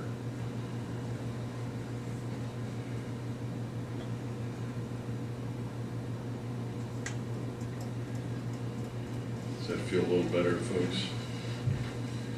Graduated to how much? Was that? Oh, let's see here. Well, it's easier to do with round numbers, but usually when I do that, I leave the middle one at 4.5. And let's see here. 86. Yeah.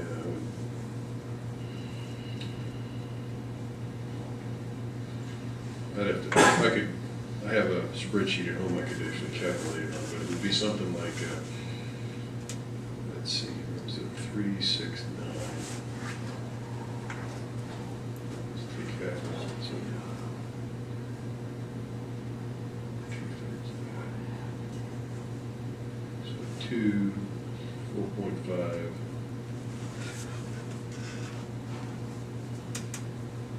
And 6 would be the equivalent of it. So 2% on the first band, 4.5 on the middle band, and 6 on the high band would be the rough equivalent of a 4.5 across the board. Water and sewer increase, and 5% tax increase would cut down the degradation of the general fund balance by $80,000, 85, 90.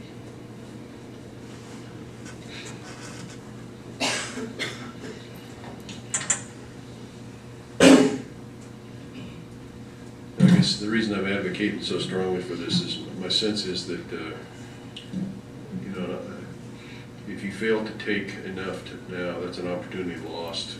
You'll never get a chance to get those dollars back again. Whereas if you over-adjust a little bit, there's always the opportunity to recognize that you've over-adjusted and you can back the rates off in a subsequent year. But once you set them too low, even if you raise them the next year, that money you failed to collect is never going to be collected.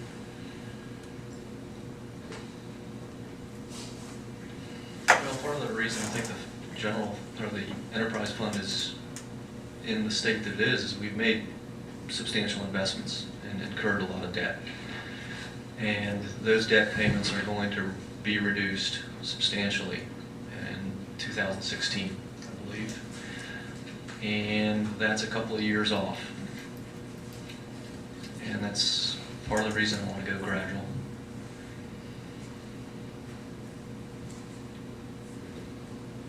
Yeah, you're Because right. I think we can get there. You're right. We'll be having the same discussion next year. Yeah. The debt's not that much different, but the following year, There's a substantial. it drops off a couple $100,000. So Yeah. It's not necessarily our spending is so bad, it's just that we have a lot of debt. Well, but we did it. And we've got good results for that investment. 7%. 7 cents? 7,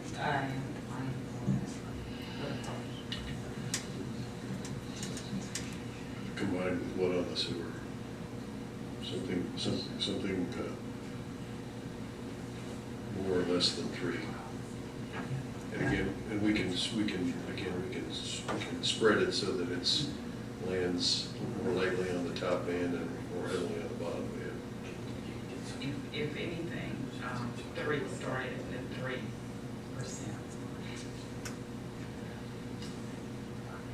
At least that's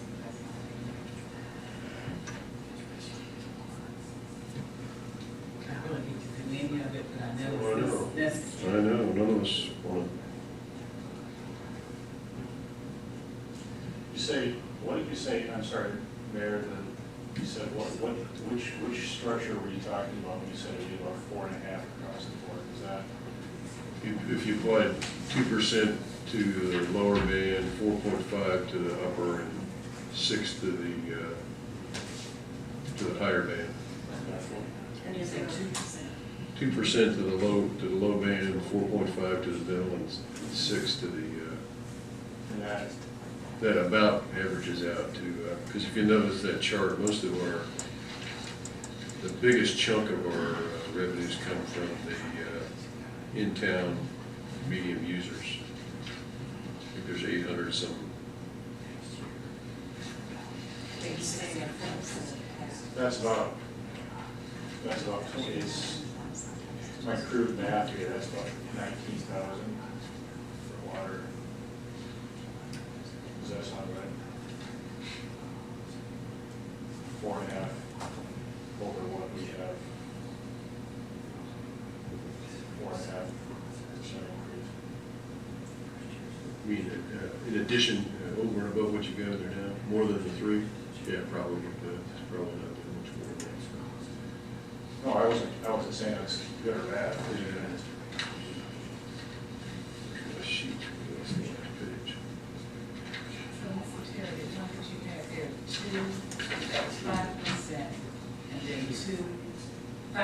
for the property taxes, and then started 2% instead of lower, 4.5 and 6% for the water and sewer, is that right? That was a compromise position, yeah. But still, we're still invading the general fund balance to a considerable amount. And although the difference between 5 and 7 is only $90,000.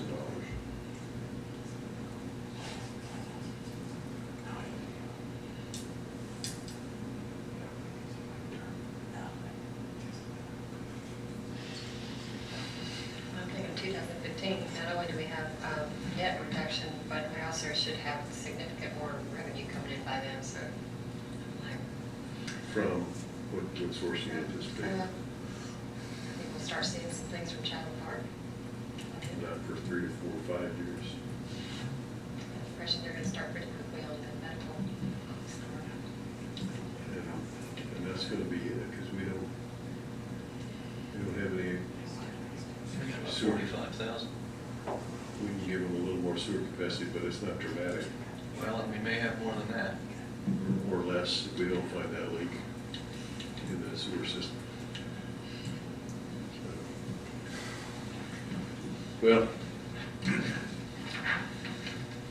So, yeah, I mean, in terms of just general housekeeping and decision making, do we have a direction to go in? Do you want to approve, approve certain changes? Do you want to recommend certain changes and have me come back to you with them at an additional meeting, or how would you like to proceed?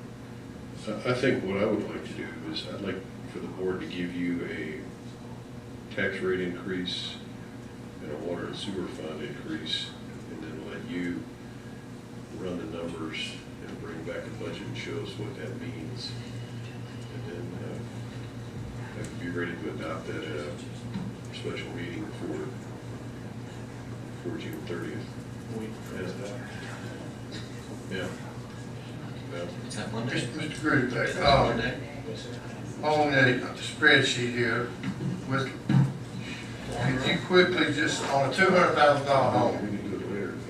if we went to a 3% increase and a 5 and a 7, could you give us something quick, how much increase that would be on the homeowner? Yeah, I could come up with that sitting right here, that'd be kind of tricky for me. All right, would be kind of tricky. What's the figure? Like, maybe it's better with math. I don't think so. For what? What if we went up 3% tax rate, 3 cents? 3 cents more, on a $200,000 home, what would that be? Any increase? And 5 and 7% for a $200,000 homeowner. Okay, well, you're figuring that out. I'll figure, let's assume those people are using, they're in, 200 $200,000, I'm just is using that at as 3 cents, 60. $60. Okay. Right. okay. And if those people were in the middle band using less than 6,000 gallons of water in town, their annual increase for their water and sewer bills would be 140. 8 times 12. Above.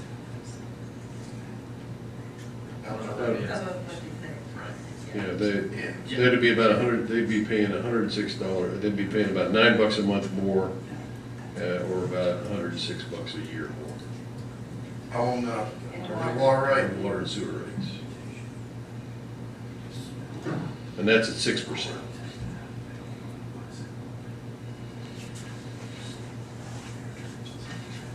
And what did you say they'd be paying more taxes? 60, 100, and 140. At 3, 5, and 7 cents for $200,000 value. Say it again. 60. 100 and 140. So for someone who's making minimum wage, that's a couple of hours of work amount that they would have to do for the increase in the water bill.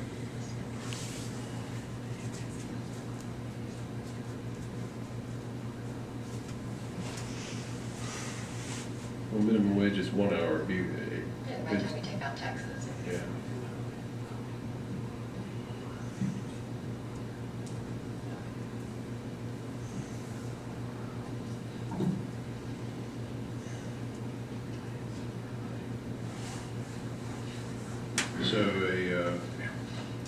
So you said the 7% increase would be 7 cents. on 140, and a 6% increase in water and sewer would be another 106 for water, for a total increase annual burden of $245.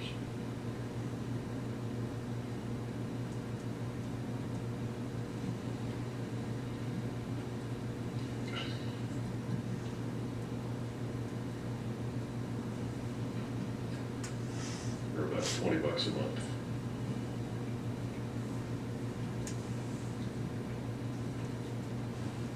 And if you, it would be less than that if you wanted to settle on, this other graduated 2%, 4.5%, 6%.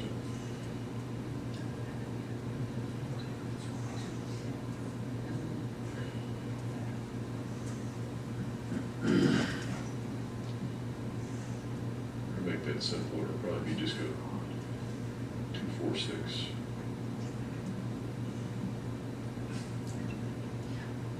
Could be in essence of 4% increase.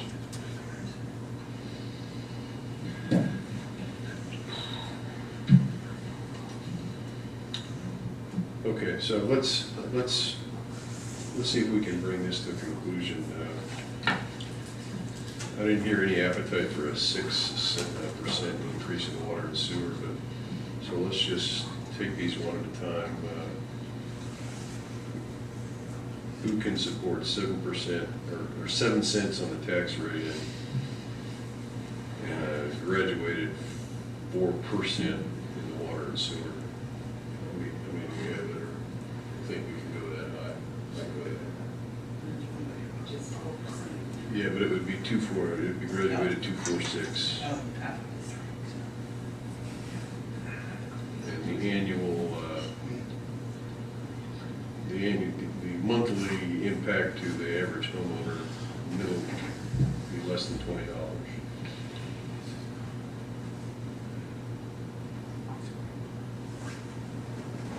Are we comfortable giving the manager that guidance? Can we see by show of hands, somebody or? What, on 7%? 7 cent on taxes and a graduated 2.46% on water and sewer. I can get there. I can't do that. Can't either. Two, we had 2 yeses, 2 nos, and 2 uncommitted, so. I'm no. Okay, so we're gonna back off a little bit then. Yeah. So, what if we reduce the 7% tax increase to 5% and leave the water at 2.46? How many can get there now? Well, I'll get 5 cents? Yeah. 5 cents and 2.46. Always lower it. He said my vote didn't count, so I got 2 yeses. I can't go with 5 cents. I just can't do it. It's too much of an increase in percentage. Yeah. We got three I'm yeses. on the side. We've got 3 yeses and 1 no and 1 maybe.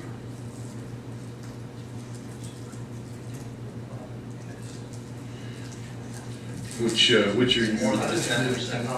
I know we need this enterprise. More than a 10% I increase. just can't say it's like increase. I would like a way rate increase for any of it. We I have don't.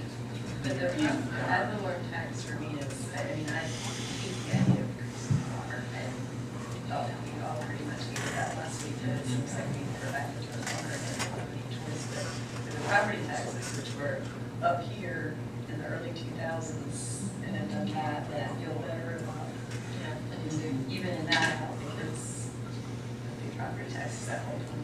Yeah, our property taxes are still among the lowest in the region in all 6 or 7 counties that join us. Right, but Because our water's damn high.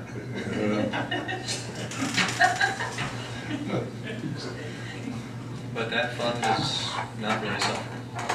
Right. So which ones? 3 voted for the 5. Yeah, we had general consensus, Yeah, to see what we Commissioner Foley, Turner, and Baldwin said they thought they could live with that. The discussion's still on. Was that was on the 5% with the, Yeah. 5 cents. the 3 cent, and the 3 And cent. the 246 water. It's a 5 cent on the tax, and then the graduated. Well, was that included? You were going with the 5 cents and the graduated increase, or was it just the 5 cent you I thought we were were, thinking yeah, of? And graduated. 5 cents on the ad valorem and So we're gonna get 10% of that. yeah. And now it's, what, 40 cents?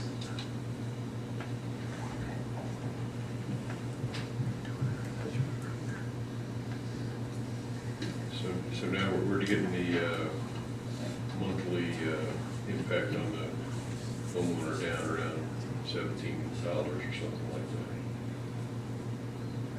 per month. Yeah. So we have 3 board members that seem comfortable at 5% and then 246 on the water. Do we want to proceed with that, or do we want to keep the discussion going? to see what all commissioners think. Well, I've stated mine, I'm comfortable with 3% across the board. Which will get us, we can recap again to, To that figure, right there, 242.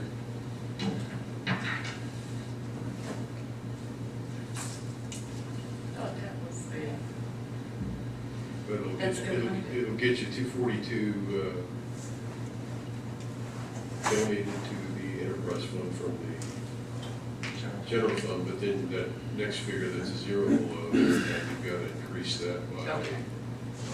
about 160, about 170. 1/7, okay. Which So you can eliminate by increasing this number right here. So you can make Well, that. so one of oh, those so two, we one can of add those, 160 to that and. one of those two numbers has got to go up once a year. You're Yeah. dipping into the general fund balance by $170,000. I mean, you can't increase this if you want, but my impression was is you didn't want to increase this. You didn't want to decrease the enterprise fund balance. You were more comfortable dipping from the general fund balance. And so you can increase this, like I said, theoretically, I mean, you have about 180 in there right now, so. Yeah, again, my logic is I don't want to take a healthy fund and make it unhealthy short of the annual fund. What did you say that balance was on the general average? I mean, that's 180. Estimate that about 1.8.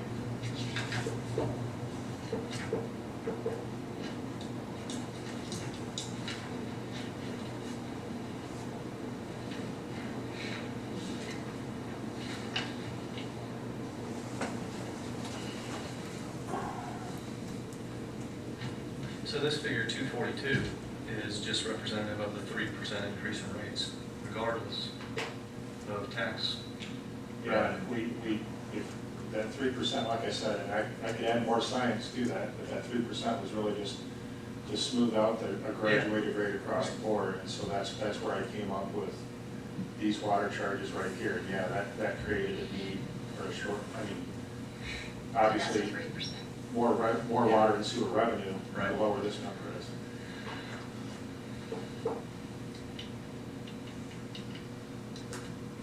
Or this number.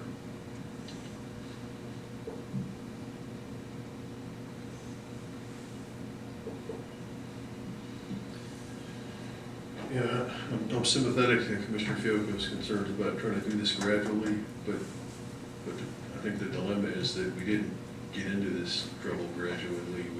into it precipitously. You know, it didn't happen gradually, it happened with a $230,000 whack when we lost Townsend's, and then, you know, these major ARRA projects in the sewer plant, the Hillsborough Street project, incurred debt, fixing the THM problem at the water plant incurred debt.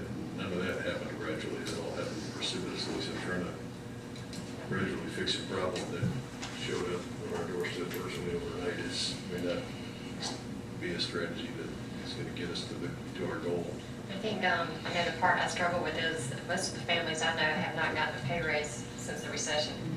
And so any increase that we give to the water bill or for the tax bill is really a cut in pay for people. And I know a lot of people are living, even people you wouldn't suspect are living right on the edge. And that's the struggle.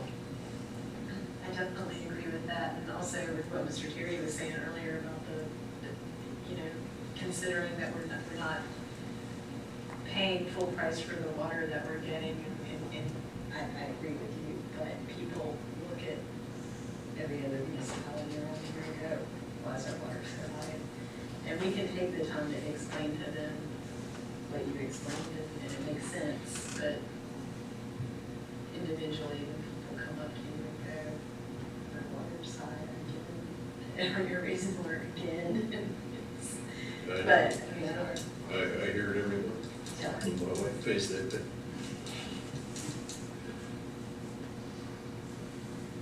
we'll both be retired by September, so we're one of those fixed incomes.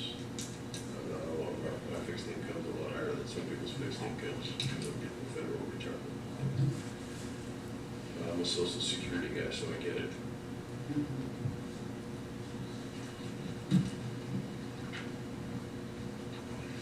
That being said, we're spiraling downward. Yeah, and I definitely don't want to be Princeville. I don't want that phone They did call. have a hurricane that destroyed their town. They had some malfeasance in their finance department too, but whatever the reason, I don't want Mr. Grisbeck to get that phone call that the LGC's on their way over to audit our books and see what we can balance our books. So we seem to have 3 people that were comfortable with 5% and a graduated 246. Does somebody want to offer a counter proposal?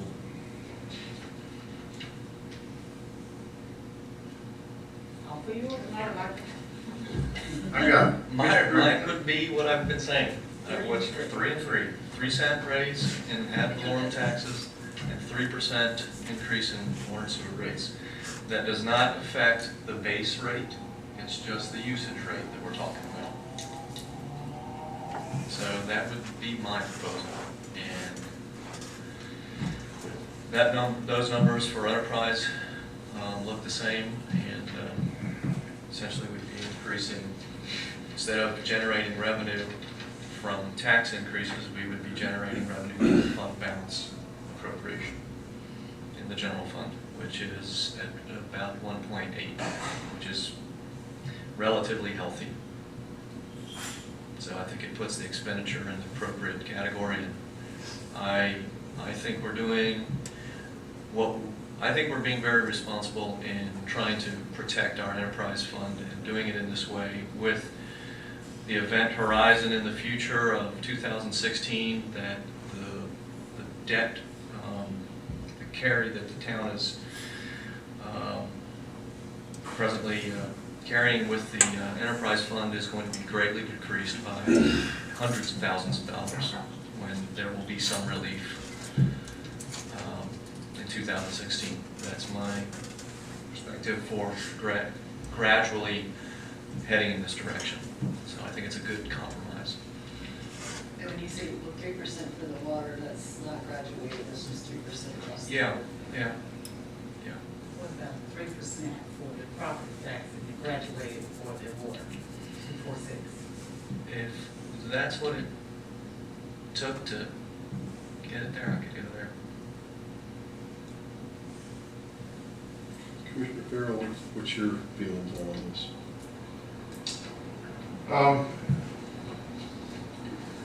I don't know, I'm still debating on the water rate because, I hear that every month from from people in town. And some people tell me they still can't drink the water.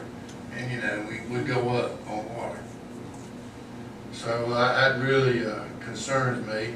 It concerns me that they're still having problems with water. And I think that's a perception problem. I think, you know, technically we've got reports that our water is some of the best in the region. And we're still suffering from, and it takes a long time to get over a bad reputation. There could be several people on the same water line, but, you know, that's what I'm going by. Austin Chapel Road off that way. Well, there may be some localized issues. Yeah. Turbidity, okay, yeah. But that has been a problem that John is aware of also for years back up in there. But, You know, again, that's another area that probably requires some capital expenditure that we can't afford with, as long as we keep our rates this low.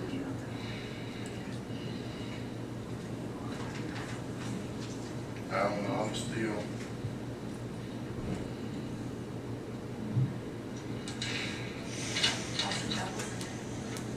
We don't tell what. Okay. Huh. So they're paying extra for it. Yeah.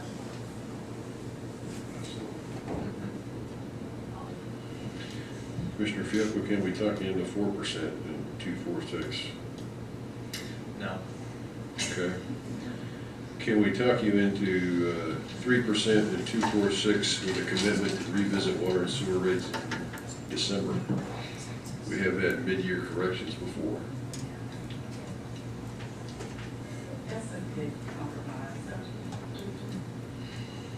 I can revisit it.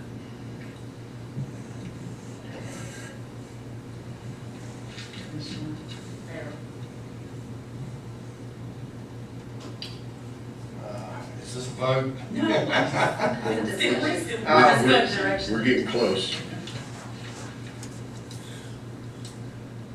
Mr. Gruisbeck, out of your professional experience, what do you see, how much is the 3% really going to help us? All right, it's a lot better than quoting the Irish Sheriff's did. Sir? It's a professional government term. No,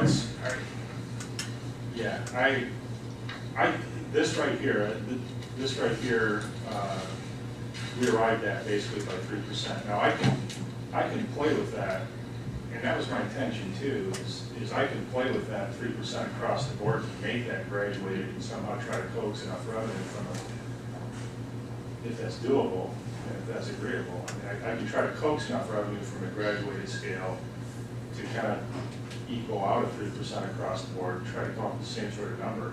But I felt comfortable with, I felt like I accomplished something to get to this figure right here.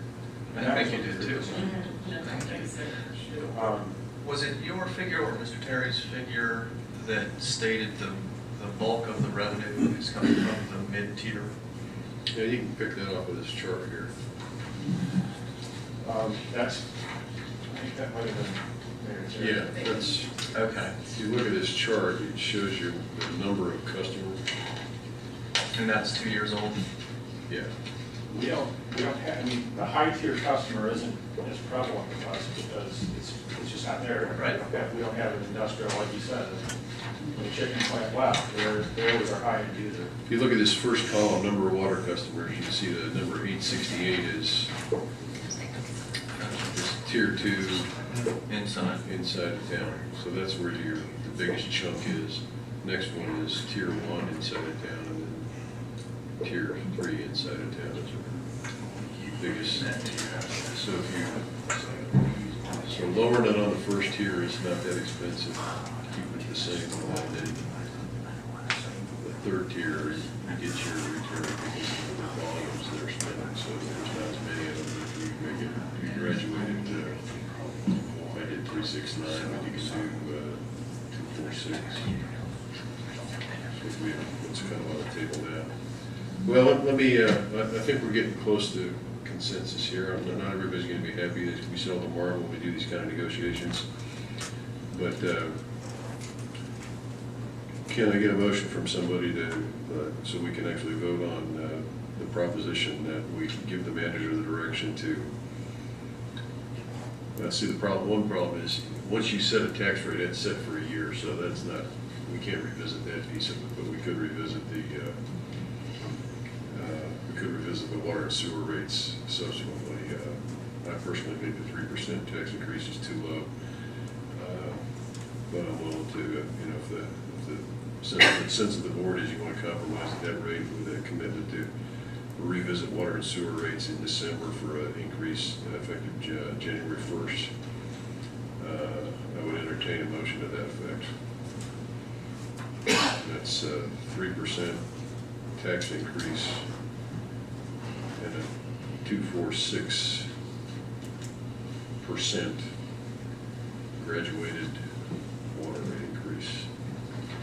Can I get a motion to that effect?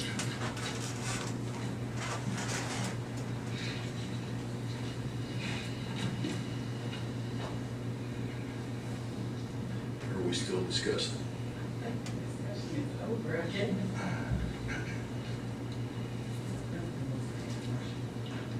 And I can't.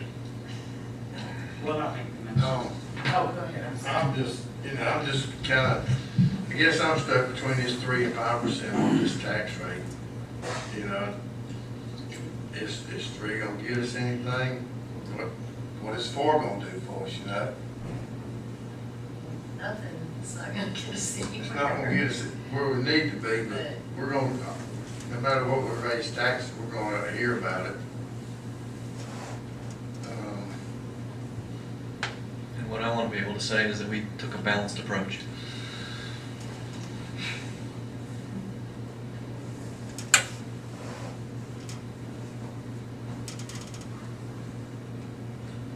Well, yeah, I understand that, but I guess one downside of backing off and taking this compromise is that we'll be having the same discussion a year from now. Because this doesn't get us halfway to the solution. Move us closer to an enterprise fund that's healthy, but it doesn't get it healthy. Now, if we look at 2016, and we look at that debt service, it's hundreds of thousands of dollars in difference. Okay? That's 2 years away. That's 2 years away. And we will have increased revenue. Ad valorem taxes will be increasing because the town is developing. I think we'll increase the rate. And the general fund is relatively healthy.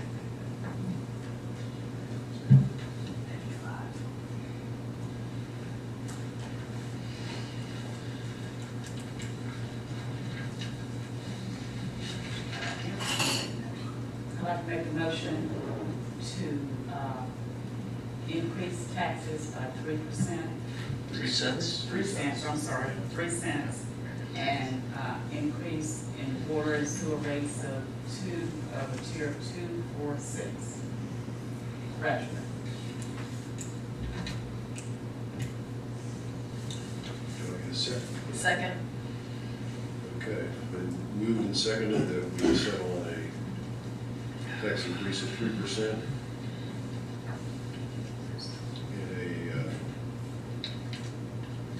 And a tiered increase in water and sewer rates that applies 2% to the first tier, 4% to the second tier, 6% to the third tier. Did you want to include in your motion revisiting the water and sewer rates in December? Yes. A friendly amendment to that motion. Okay. Second also? Yes. Comfortable with that? Second. Okay. So it's been moved and seconded that we direct the manager to bring us a budget with a 3-cent tax increase and a graduated 2%, 4%, 6% water and sewer increase. All in favor? Aye. Opposed? Unopposed? Okay, Mr. Manager, does that give you the guidance you need to move forward on that piece? Yes. Okay. I'd like to commend Mr. Grusebeck on the good work on this budget. This has been, I'll save it for my memoirs. Without a finance officer, it's really especially impressive. I will freely admit I am not a finance officer, but it's just been kind of wandering around through the haze of stuff that Mayor Terry, as my predecessor, Mandy had worked on, and I had no concept of the stuff that they went through, so, until just the last month or so. Yeah. Yes, well done. That's good.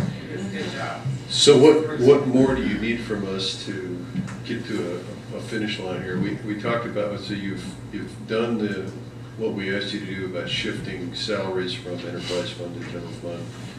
We've got a modest rate increase here. I think the last, and you've also done a little bit of chipping away at the expense side of the enterprise fund. Is there anything more that you think you can do to chip away at the expense side of the, to attack it from the third direction? I know there's a couple of big ticket maintenance items in there. If the board wanted to take on some risk around leaving those unrepaired for a year.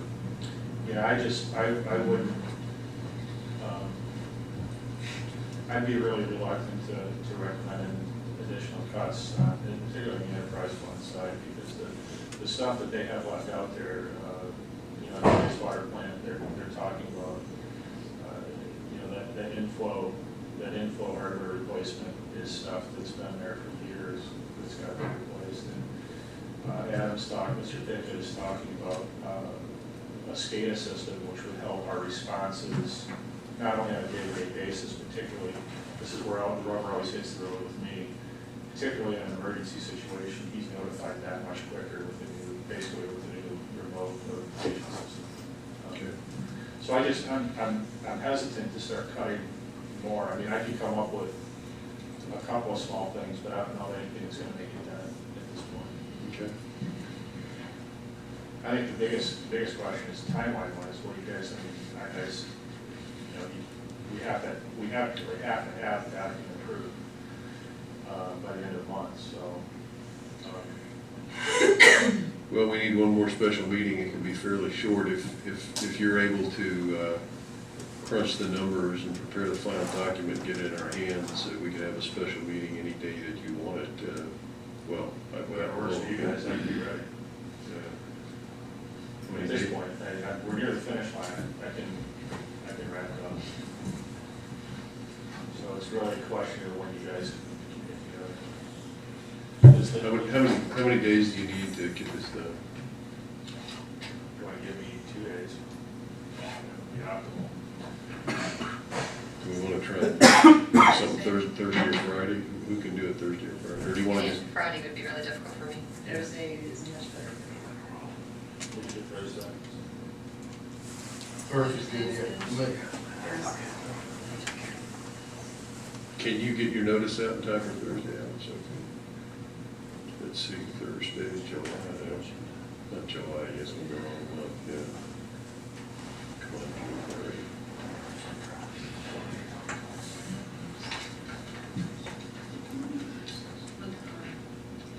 What time?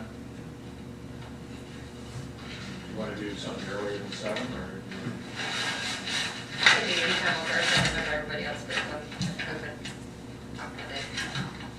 I'm gonna do time after 5. I think I can make 6 work. You guys want dinner? 6 is good, yeah. 6. I'm saying we want dinner. We work fast, we can get the dinner. So 6 o'clock? 6 o'clock in this room. Now, does that mean, will we expect to get a piece of paper from you to look at on Wednesday night? So that Yeah, I can, hopefully I can have that wrapped up tomorrow. Yeah, Wednesday night. Okay, I guess we're going to adopt the budget on Thursday with those changes that we approved. Okay. Mr. Mayor, you could recess this meeting until Thursday without having to call a special meeting. Is that just the balance of the the need to do those? Okay. Thank you for that reminder. Let's see, do we have any, before we get to that though, do we have any other business on the agenda here? Are we all at the end of our fuse here? I see we have managers update on capital projects. My guess you have been doing nothing but work on budget for the last week, so. Fred's been in Costa Rica, So he gives the fishing report. Fishing report. From Costa Rica. No, my point there was he was one of my bigger contacts to a lot of the stuff we've been working. Yeah, okay. Okay, any commissioner concerns? Commissioner Farrell? I just have one. We've had a couple of plans through the fire department that came through, and I want to make sure that when we do this UDO, that this one ordinance gets changed in this, in its regard to fire hydrants and all like that. They need to be on a loop system and not, we've got several developments that's been okay where it's a dead end hydrant. And most of the time a dead end hydrant, that's water sitting there unless the town comes by and wasted it's, flowing the water and all I get, but we need to make sure we get our ordinance in that we have a loop system on our hydrants. That needs to be in that UDO. Perhaps we can, do you think the chief would want to put somebody on that advisory committee, or is that more time than he would spend on it? I'm sure we would love to have someone. Okay, that would be, yeah, okay. Well, I think loop system in general, regardless of hydrant location. Right. Because hydrant actually is a good place where you can blow it off. Whereas if you don't have a loop and you don't have a hydrant, you're in worst case. It is, and also I'll reiterate that and I'll get off this one. But some of our, in our design, the hydrants have been at the end of a cul-de-sac. If you've got a house on fire at the end of a cul-de-sac, you're not gonna go to that hydrant that's at the end of the cul-de-sac. You're gonna tie them to the first side. That's just a dead hydrant that nobody will ever use. You're not gonna go buy a house fire to go to that hydrant at the end of the cul-de-sac. So I mean, that's a problem we need to have an ordinance in that, either you have an open system all the way or don't have a hydrant at the end of the cul-de-sac. I don't know how that is in code, but that needs to be addressed. And I'm sure it will be in the UDO. And I think the fire marshal has the ability to say where he wants hydrant. Well, that is true, but it's not in our ordinance according to Mr. Bass regarding having a closed system like that. You know, loop. Yeah, we don't have it in our, I mean, you can do a closed system without, it doesn't have to be a loop system. Okay. Yeah. Anything else? Yes, one of the. Good. Now, several people in town have asked me about a couple of the homes that are on Main Street that are really falling in. One of them is up there above Beth and my house, the first house on the right. It caught on fire about 5 years ago. And the second one in the house is the one downtown where the trees are all growed up through it.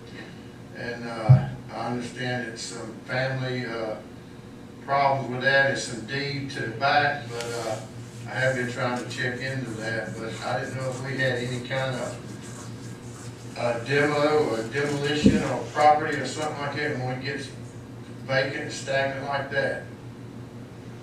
Mr. Bass, still here? Maybe Mr. Horn, can you comment? You guys have gone out and done some enforcement on, I think the best I can say right now is we'll look into it.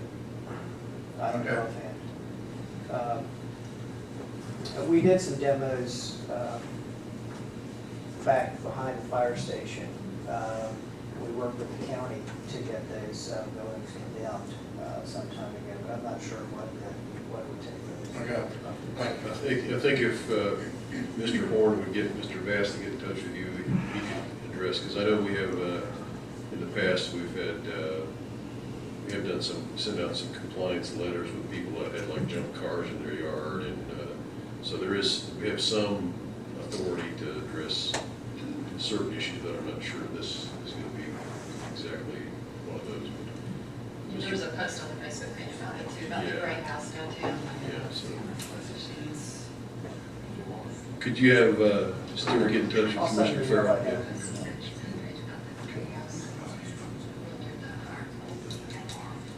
Commissioner Fuller, any concerns? Commissioner Fiocco? One thing, I was in Powell Place, it's the Millbrook? Millbrook, and I noticed there's a pretty tall dead tree. Yeah, and it's not far off the road. If it falls, it's going to do some damage, and it's real close to the construction site right now. I'm just wondering if there's something we can do about it, because if it falls into the public right of way, it's going to do some damage. Yeah, there was already an old tree, but they got struck by lightning again. Second Okay. line Oh, really? struck. Yeah. So I was wondering if we could look into We that. have, It's close to the sidewalk, I think. I know, every time I drive by there, I watch it to make sure it doesn't fall. I mean, it's been there for, I'm not familiar with There you go. this. We should take a look at it. We had I think, a similar situation over. Park Drive. Yeah, over your neck of the woods, and we talked to the property owner, and we talked, finally, we got actually, sometimes you get lucky, we got Duke Energy that was yeah, that tree was dead when I moved in 2008, and now it was a dead tree then, now it's a tree with no bark on it, and it's, I think I could probably go over there and push it over with my hands, but I think Bryson Powell at Powell Place might be able to help you with that. Commissioner Baldwin? Just have one resident that lives on Small Street is requesting another street light because they said at the beginning of Small Street, close to the Southern States, there's no street light there, and it's awfully dark when you get ready to enter Small Street. So, we had some put in recently. I didn't want to say within the last few months.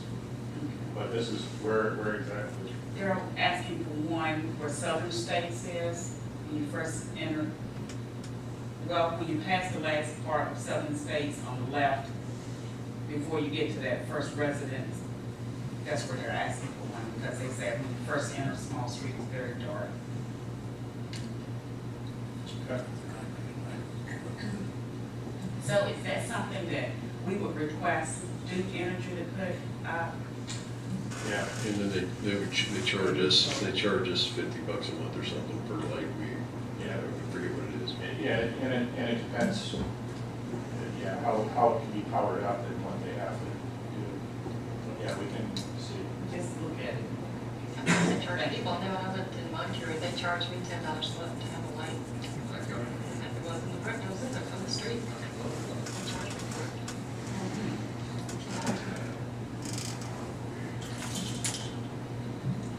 Mr. Turner? I don't have anything this time. Okay. That brings us to the end. There being no further business, I will entertain a motion to adjourn. Another recess. Well, we're in recess, never mind.